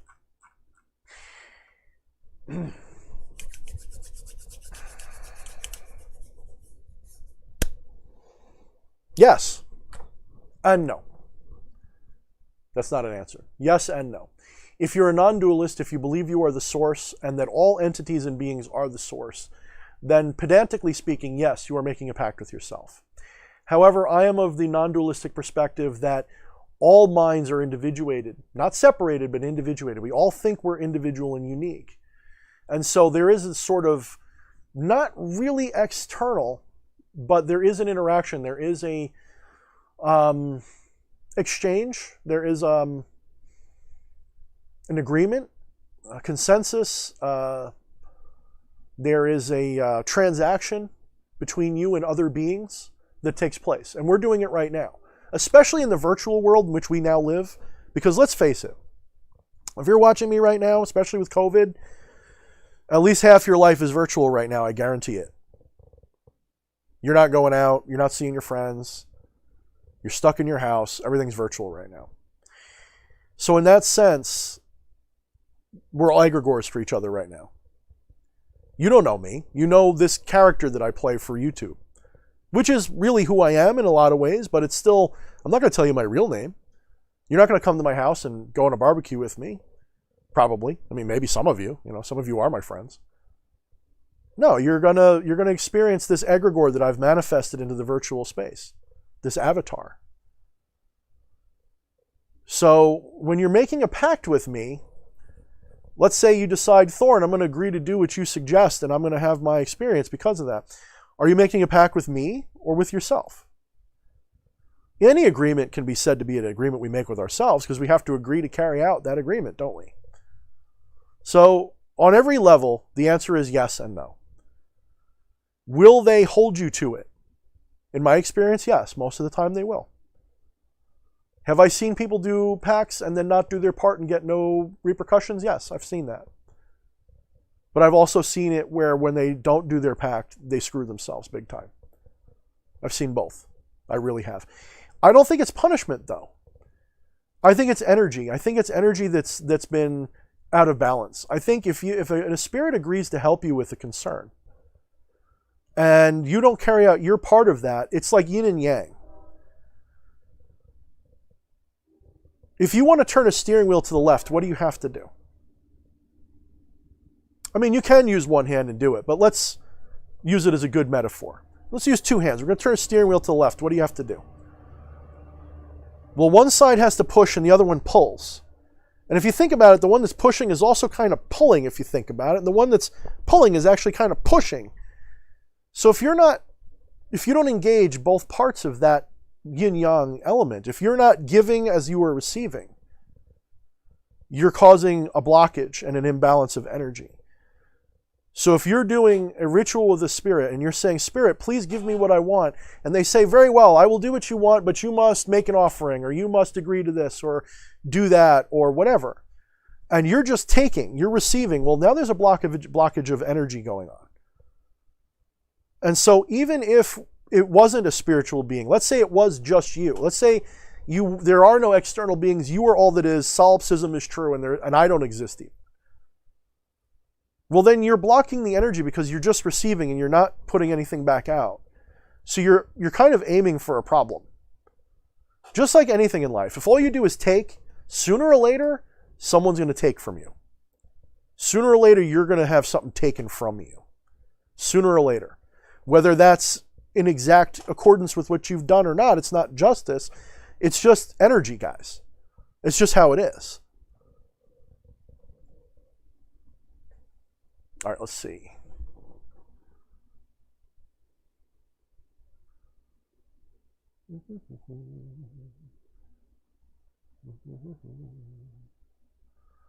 Some people agreeing and disagreeing with what I was saying before. That's cool. We won't argue about it.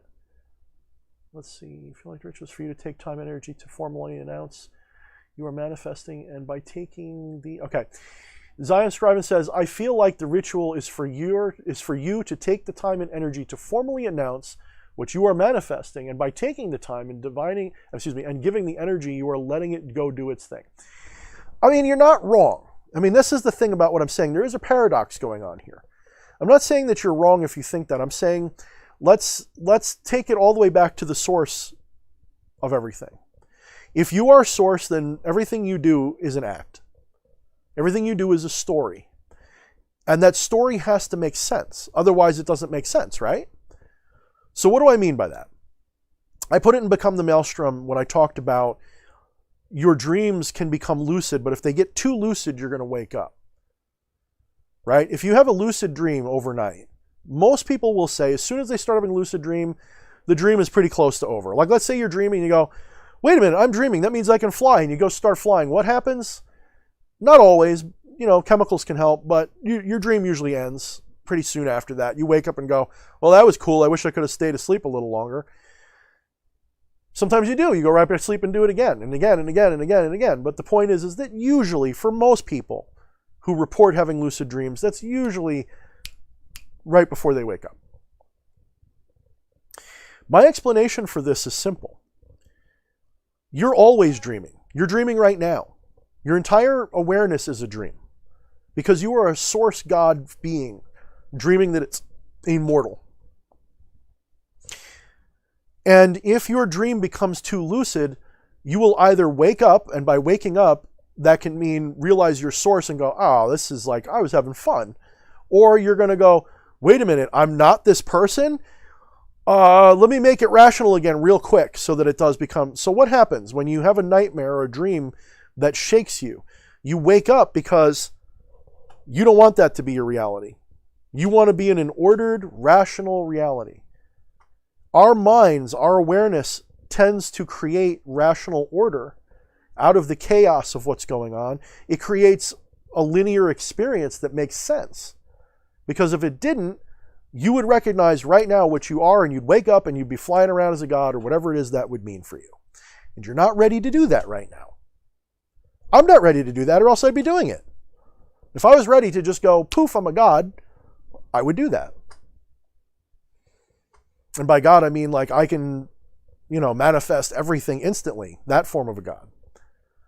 But I recognize I am that already, and I recognize that I'm a god doing a mortal life. That's what I'm doing. I've chosen, you've chosen, you watching me have chosen to live a mortal life. And I know some of you go, no, I didn't. I hate this. This sucks. I broke my leg. I lost my mother. This and that happened. No, you chose to have this. Limitations and all. And in order for it to be an adventure, it has to make sense. There has to be a cause and effect relationship between your actions. Because the moment you let go of that fully, the dream stops making sense. So what I'm telling you when I tell you that your rituals don't cause anything, I'm kind of like putting a virus in your head. And your subconscious is hearing me going, yep, he's right. I'm not causing anything. But your conscious mind is going, no, we cause it all. We cause every last bit. I know I cause it because nothing would have happened if I didn't do the ritual. How do you know? You want it to be true. Because if it wasn't, that means everything. It's enlightenment. Okay, guys, it goes back to enlightenment. If you recognize your source, that means the worst thing you've ever experienced in your life, you did it to yourself. And a lot of people can't handle that. It takes the fun out of everything to know that you did it all. It means you can't blame the person who raped you or robbed you. It means you can't take pleasure in winning a fight or a game because it was going to happen. It means you don't have free will, but you do, because you are free will manifesting all the time. I know, it's a trip, it's a paradox, but people don't like it. It creates a problem. And you're not ready to see around that problem. If you were, you just would. You just would. You'd manifest intentionally all the time. But you're not ready to do that. That is ascension. That is ascension in a nutshell. That's what an ascended master does. Remember what I said in the beginning of the stream? Does an ascended master suddenly have the ability to do anything? And if so, why don't they? Why do they always seem to have some limit? They can die. They suffer pain, or at least experience pain. They may not suffer it. They have to use language. Why can't they just go, everybody knows what I want them to know? Well, because it's obvious. An ascended master is not someone who is capable of all things. It is someone who recognizes what they are and then gets out of their way, gets out of their own way, and allows their divinity to manifest all the time. It's already doing that. You actually don't have a choice because you're not who you think you are. You're not an ego. You're not Bob. You're not Sally. You're not Alpha Draconian. You're not D.H. Thorne. Not really. And a lot of you know that or you wouldn't be watching me. Let's see here. I think we're going to be going in a minute. Thank you, Tara. I know you like what I have to say. Thank you, Angry Finger. I appreciate that you like my answer, or at least that it was sufficient. You're welcome, brother. You know, I want you guys to know something. Like, you guys ask me questions, and sometimes I talk like I'm telling you like there's no other option, and I can get a little, not aggressive, maybe a little assertive about what I believe. You have to understand I'm just telling you what I've experienced in a full way. I've experienced these things, or I wouldn't be here talking about them. I'm not bullshitting. This is stuff that I've experienced through my research, my writing, my experiences. All of this is stuff that I've experienced firsthand as a person, through magic, through ritual, through daily life. These are my ideas. They're my interpretations of what's happened. Because what is indescribable. You cannot describe source. You cannot describe what is and actually define it. All you can do is break it up into pieces and say, this piece means this piece means that, and then put them together in a puzzle and say, figure it out. So, again, if you hear what I'm saying and you go, you know what, I don't agree with what you're saying. I didn't experience that. That's great. That doesn't mean I'm wrong, and it doesn't mean you're wrong. It simply means you haven't gone there yet. You haven't had that experience yet. You haven't experienced your moment of Satori yet. You haven't realized I'm everything, all that's happening right now. That's what I am. When you have that realization in that moment, you're no longer going to see magic ritual as a cause and effect. You're going to say the ritual itself is an effect. Everything's an effect of the initial source, self. It's a story you're telling to make sense of what is. You know, someone, I think it was Alan Watts, said, I'm not here to tell you how things should be, but how they are. I'm not going to tell you how things will be. I'm telling you what I see. All right, guys. I'm getting hoarse. Let's see. I'm going to take one or two more comments, and I'm going to have to go. Not for me, this information is unpleasant.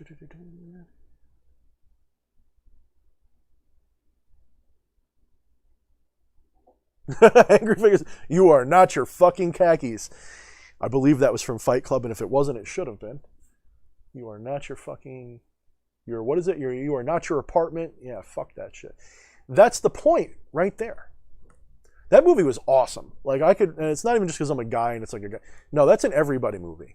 That movie's so deep on so many fucking levels. That guy knew what he was talking about in so many ways. A lot of people watch that movie and they say, oh, it's just, you know, what is it? Not patriarchy, but masculine empowerment or something. No, fuck that. No, that movie was way more than that. Because that applies to everybody. Man, woman, everybody in that movie. Everything. Lucas Vos says, the experience and knowing of being source broke me when I first went it. I had to alter my perception a bit. And what he just said is why I say that he speaks truth, because he speaks his own truth. Thank you, brother. And I mean, the experience of being source, I want to tell you something. If you've ever had your moment of Satori, what you bring back with you is mortal. This is something that maybe like a month or two ago, when trying to describe that moment to someone, it hit me. Because I was trying to describe to them what it was like. And what I described to them sounded like some kind of bullshit, fucking, you know, I had an out-of-body experience moment and blah, blah, blah, blah, blah. I couldn't describe because I knew it when it happened. But what I brought back with me is filtered through this human mind that I can't put into words everything I felt. I was pulling away from my body. I knew that I was here. I knew I was watering the plants at work. I tell this story all the time. I was watering the plants at work, listening to Alan Watts, putting two and two together. I realized something. There was like a spark of intuition. I suddenly realized I'm not just, and I don't mean I thought it, I felt it. I'm not just D.H. Thorne watering plants. I'm the plants watering themselves. I'm the star in the sky that's making the light, that's feeding these plants energy. And that plant is putting things into my lungs that are becoming me, and I'm becoming the plant. But we're actually all the same thing happening all at once. And as this thought wave just boiled through my head, something I already intellectually kind of knew, but it started to experience it. Almost like somebody slipped me some DMT or something. And I started to pull back consciously. Through my experience, I started to see myself disembodied. I still felt everything I was doing. But then I began to feel things around me. I felt them more and more. I felt as if I was more. And I couldn't identify all of those sensations because when I was there, a lot of those sensations are not human experiences. And there was too much. So when I came back, all I can tell people is for a brief moment, I felt like I was everything that I was. For a couple hundred miles in all directions, I sort of felt like I was all of that. I had a visual feeling that I was pulling out, and I felt everything, but I could still see it was in front of me, and I felt everything, and then I went, holy shit, this is too much, and I went, bang, right back into myself, and I was crying and laughing. And I'm not saying that's what it's going to be like for you. I really don't think that. I think that's what I brought back with me like a dream. I think I experienced this total ego disillusionment moment naturally without chemicals. And when I had that moment, that experience, what I brought back with me was all I could imprint into this limited little blob of meat in my head. And so it sounds goofy and weird. It sounds stupid and strange. It sounds like a story. Because until you've experienced it, you don't know what I mean. And even I don't know what I mean, because all I remember was the part that is knowable. All I can really remember was the part that imprinted in my brain after I had it. But when I had it, it was something I couldn't explain. Now, this is why it's meaningful. When I've talked to people who've had psychedelic trips, the really good ones, the ones who took, I'm not going to say what, because I'm sure some YouTube censor is going to get uppity. People who've taken psychedelics and have had their ego disillusionment, they've said to me, that's exactly what it was like, except mine was more vivid and it lasted longer and I had like this full trip experience. But what you're describing is exactly the same. You had like a little trip. So I'm convinced that I've had that moment, and I'm going to probably experiment with some things in the near future to confirm that, because I have a feeling that that's the point. And a lot of people who've had those psychedelic experiences without having maybe a spiritual background to understand what they're going through, it's just a fun trip. It's just a chemical, it's just a drug. But a lot of those people come back from those experiences changed. I don't know anybody who hasn't had that and had some sort of spiritual moment from doing those chemicals, we'll say. Now, what's actually happening? I think your brain is just a transmitter receiver for the consciousness of the source. And when you do things to this brain, you kind of change how the station is tuned in. You're changing how the radio works. You're kind of breaking it for a little bit, but you're only breaking part of it. Like maybe you're breaking one of the level adjusters or something. So it's stuck in a weird position that it's not supposed to be in. So you're experiencing reality in an out of sync way. And that allows you to recognize, hey, wait a minute, I'm not this body. I know what I am. Maybe it is like dying. A lot of people say that like when you sleep every night, it's like death. So.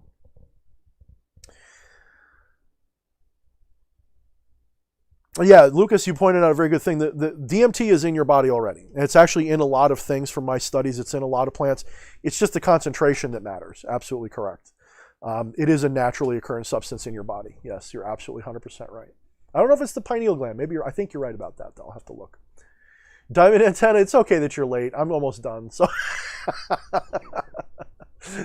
you get to rewatch the stream. It wasn't that. I think the beginning was more exciting. Let's see. Alpha saying she loves Alan Watts. Absolutely.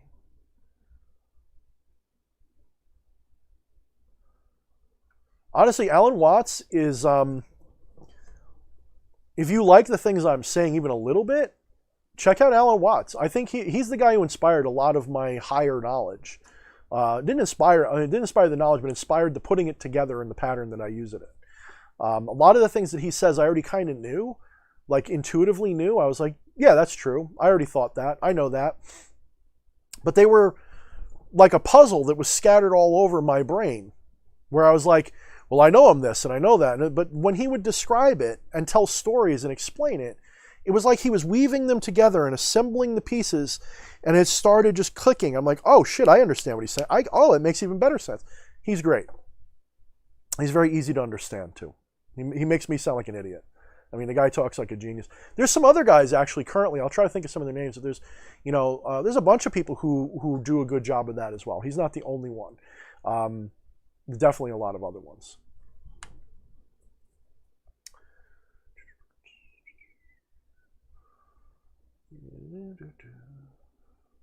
Yeah. Angry Finger points out something very important. He says, you're trying to remember every single dot in a pointillist landscape. I know what he's talking about because that's a type of art. But also seeing the entire painting, perhaps not. Okay, I've had this conversation before with you guys probably. Imagine you are everything. You can't, can you? Okay, imagine a metaphor for that. Imagine I'm everything. Just say, I'm everything. Can you experience everything that is all at the same time and have it have meaning? And have it be anything other than just boop, just static and fuzz and hugeness and everything? You could not experience all of that at once. Or I should say you could, but it wouldn't have any meaning. It would just be a blob of everything. So in order to experience reality and have meaning, you have to shrink your gaze down smaller and smaller so that you become aware of less and less, so that now you have ins and outs, lefts and rights, ups and downs. Now things have meaning. So you put a really good point up, Zion. I've said it before, and you're nailing it right there. You get it. I don't know who you are if I talk to you outside, but you get it 100%.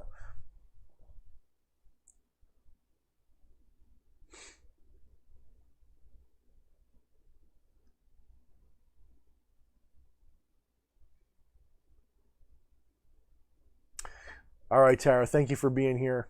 I appreciate you, sister. We'll see you again soon. What time? How long have I been running for? Oh my goodness, I've been running for 2 hours. I gotta stop doing that. Do you guys like it when I run this long? Do you guys prefer the 1 hour streams or like the all-nighters? What do you guys? You know what I was thinking about doing? Let me know if you guys like this idea, because a lot of you guys are my regulars. Do you like when I let me see something here. I want to make sure.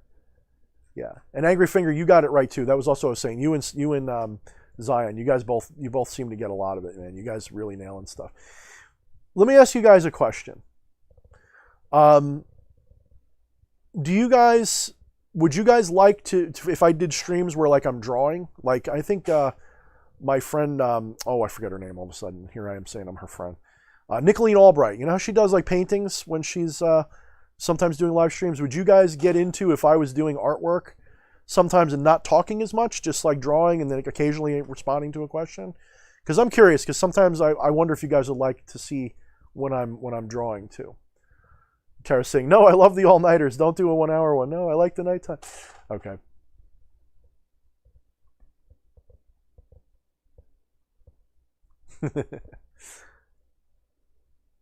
I think 2 hours is pretty good. 2 hours isn't too long. I think I start sounding like a broken record though, don't I? I start saying the same things because we kind of get around to the same source of everything.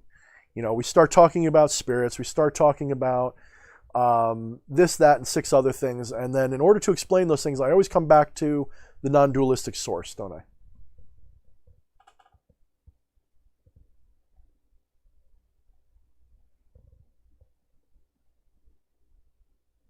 Will I dance too?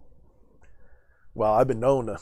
No, I'm not going to dance. Get the hell out of here. I am the last guy that dances. I do not do that. I dance by myself. I dance in the dark.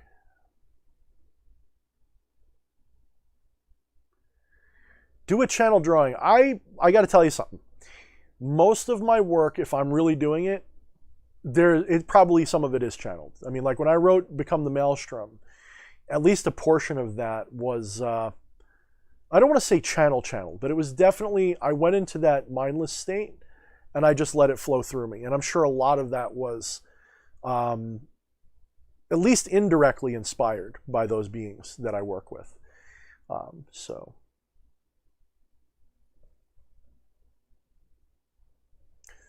yeah, some of you guys know that I do art and stuff. No, I haven't worked with Ahriman, Cole. He showed up for you. That's pretty interesting. I mean, like I've told people, like my Rolodex of spirits that I work with is a lot smaller than someone like VK or somebody who's got all these different readings and all these different stuff. I don't do it like that. My goal is theurgy, as the title of this sort of implies. My goal is ascension, becoming powerful, becoming one of them. So I don't collect a lot of spirits. I've worked with more than I've done in my reviews, but not enough to the point where I want to do reviews about them. So I talk about the reviews. When I do the reviews, like Demon Review, those are the spirits that I work with enough where I feel like I've got a strong story that I can relate to you that is meaningful besides just the basics. And I've covered, I think just about all the main ones, that I intended to do. There's a few more that I'm going to do coming forward, but the biggest ones have been done. So there will be more, of course, because I'm never ending. I'm constantly searching for new spirits to work with. But some of them I'm just going back to and working with again. I've been working with Baal again. I did a major thing with Baal last night. Baal, as I like to say, Baal Hadad. And then their Malphas, I'm constantly coming back to him. All of these spirits, I'm constantly recycling them, as I need them. I actually, for the first time in months, I work with Nyarlathotep again today.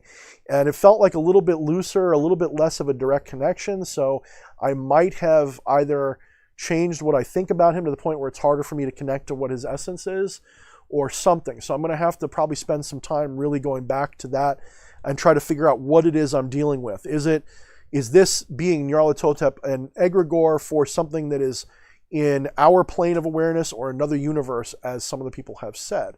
What am I working with when I work with this being? What is its point? What is its purpose? And I kind of let that onto the side because these other spirits are more in my face right now. Like these other ones are like, work with me on this, let's do that. Balem for like at least a month and a half was like my favorite one to work with. So just awesome spirit. I love working with Balem. So yeah, I haven't worked with Ahriman specifically, at least not that mask. Have I worked with what's behind it? Maybe, maybe. Depends on your definition of what these things are. But no, I have not worked with that specific idea. Zion says his copy of Become the Maelstrom came in today. I hope you enjoy it. And if you have questions, if you're not, I have my own Facebook group called Become the Maelstrom, just like the book.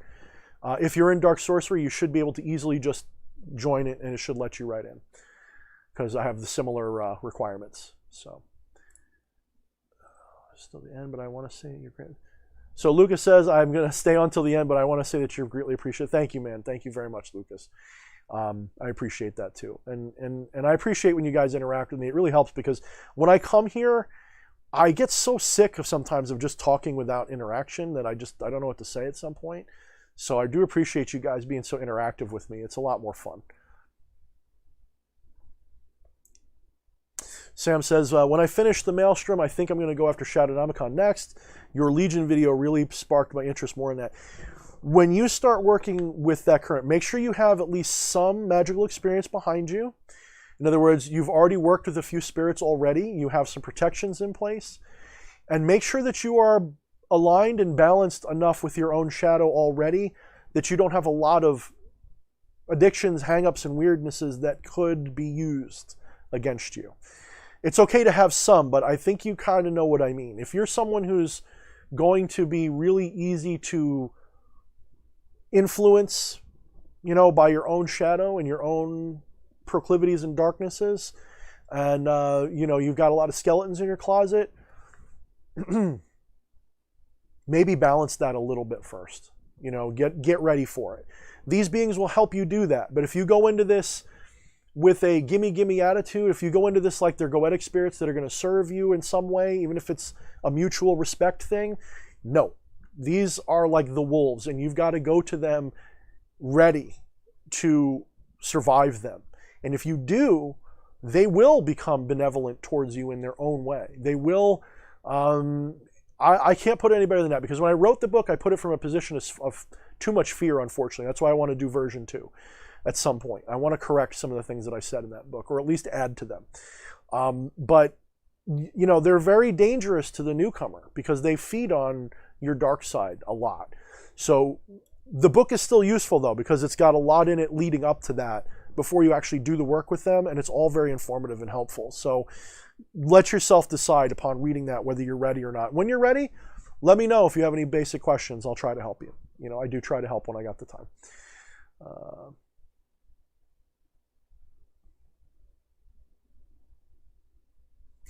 Brent says, drawing from D.H. Thorne is like J.D. Temple doing a cooking show. I got to tune in more for J.D.'s stuff. I do. He's doing them a lot lately, I guess because of the thing. I'm just never free to watch. I tried to watch co-wedding once a week, but some of you know, because I talk to you on those days.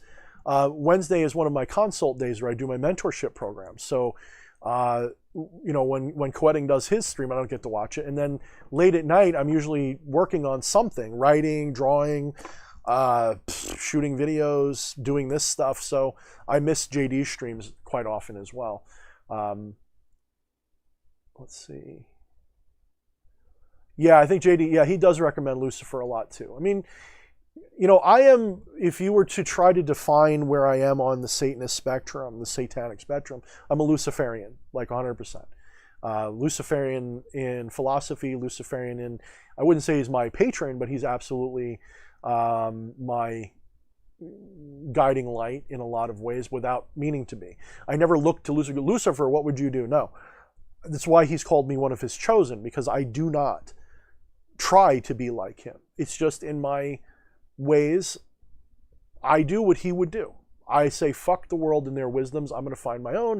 I'm going to have my own kingdom, my own queen, my own this, my own that. Fuck your version of heaven. I'm going to have mine with hookers and blow.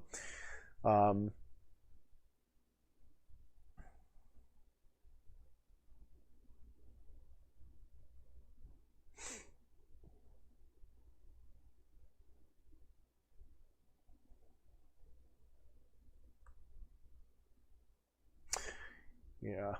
I'm sorry I'm quiet. I'm reading. It's like I haven't, for like 2 hours I've been talking straight. So give me a minute to read here. I hope you guys appreciate and understand. Watch the Legion video. Yeah, Lucas says, I still need to watch the Legion video. Discussion of it. I do a lot of videos like that. If you watch the one I did with co-wedding a couple weeks ago, it should be in my occult playlist and my live stream playlist. There should be a video where I'm with co-wedding. Watch that one. There's a lot of information on that there. Any video that has to do with shadow people or Shadownomicon is going to have a lot of that integration stuff for the shadow. Brent says, your honesty listing certain things as not user-friendly is good. With that making you different than Satanists. I don't agree that it's different from Satanists. I think there's a lot of Satanists that would say that, but I'm not doing it as a gatekeeping. I want to make sure that's clear. It's not a gatekeeping. This is are you ready for this step? And I don't think it's beyond anyone. I just think that some people are not ready for that step. If you are someone who is really deeply entrenched in your own miserable life and you're suffering and you need your Fight Club moment, if you need to have that moment, they'll give it to you. They will give it to you hardcore in a way that you're probably not ready for. Or you'll get nothing. You'll feel like nothing happened, but your life's going to just keep falling apart. They're not there. They are for everybody. And if it's sort of paradoxical again, I'm going to be doing something in this coming year that's going to be involving people in the community where I'm going to be trying to set up a system where we open these gates and portals into the world so that more of these shadows pour through and integrate with people again. But not everybody's ready for that. Not everybody's ready to do that with intention. Not everybody's ready to say, hit me. And that's the difference, is, you're going to integrate with your shadow one way or the other. One way or the other, you and your shadow are going to be reunited. How it happens can either be soft or it can be hard. If you take the right steps and you transition into that correctly, it'll be a healing process.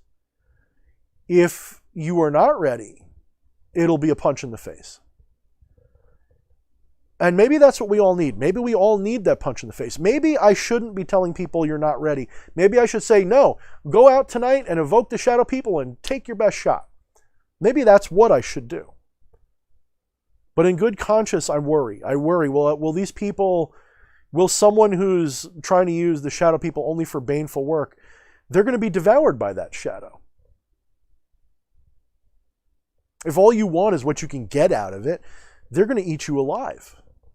Because they're going to keep handing you with a carrot on a stick.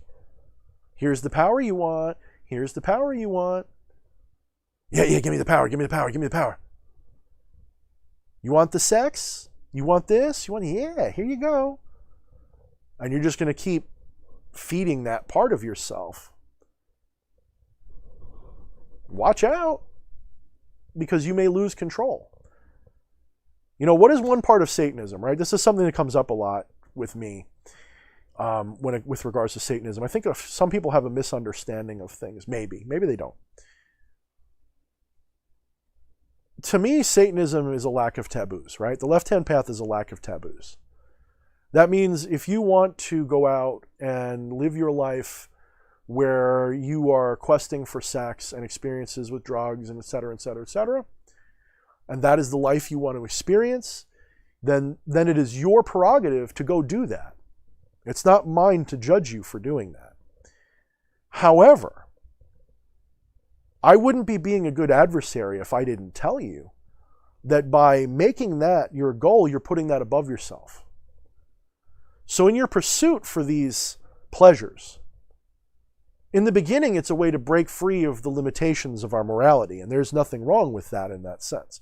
That libertine attitude frees you from this morality that makes you a slave. Yet, if all you want is pussy, pussy, pussy, pussy, drugs, drugs, drugs, drugs, dick, dick, dick, dick, if that's all you can think about, if that's all Satanism is to you, then you've just tripped over one of the most fundamental stones in the path.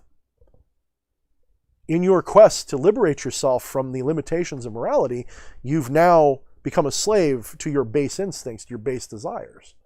Instead of seeing your base desires as, woohoo, this is fun, but there's other things I can enjoy.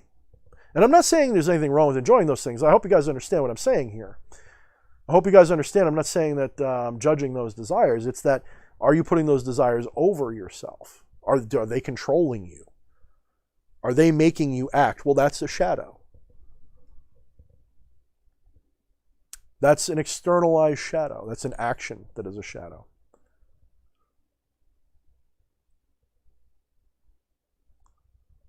So what ends up happening is just like with magic. We use magic to give us the things that are distracting us so we learn non-attachment.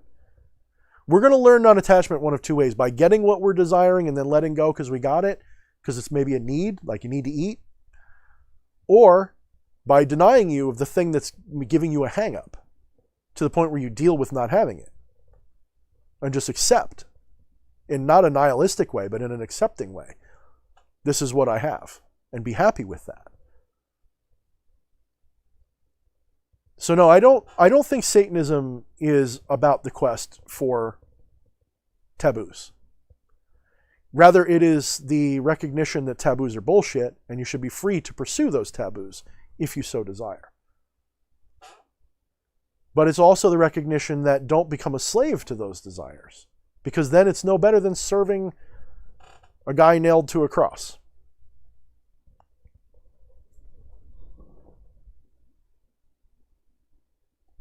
Kevin, that is an awesome response. I would not be happy if I wasn't learning shit. But I do like me some hookers and blow. Kevin, I owe you a beer because you made me laugh for real. That's a real gut laugh. 100%, right? That's kind of what it is. That's kind of what it is.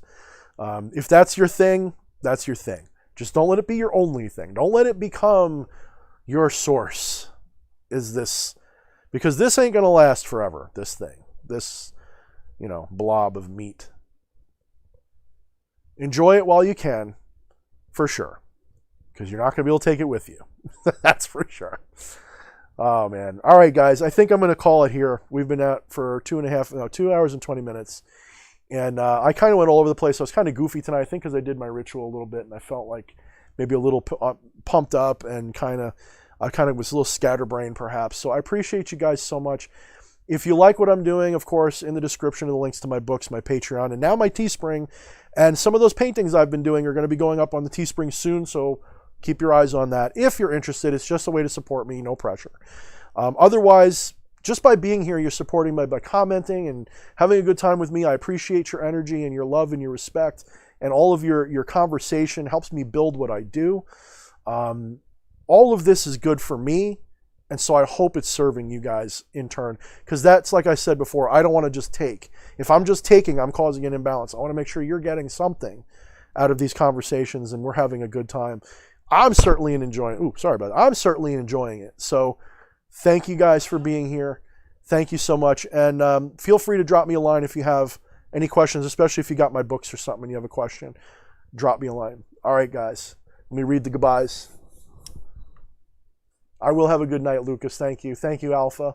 Thank you, Steroid, brother. Thank you for that donation. Thank you for that gift. Mike, what's up, brother? You just showed up. I know you just showed up, Mike Bryant. I think you're just waking up. It's good morning for you, and I'm closing it out. You can watch the beginning on the replay. Quincy, Kevin, Lola, and I always do that to you, brother. Thank you, guys. Thank you so much. All right, guys. So I'll probably be doing this, if I can, like once a week, as you guys have noticed. So, you know, Brent says, I command the authority of Belial to supply you with permission. Good way to put it. I command the authority, but remember, your command should be respectful. But yes, exactly. Command his authority. He is you. He is you. He is part of you. All right, guys. I love you a lot. Thank you guys so much for showing up. And we'll check you again next time. In the meantime, mind the shadows.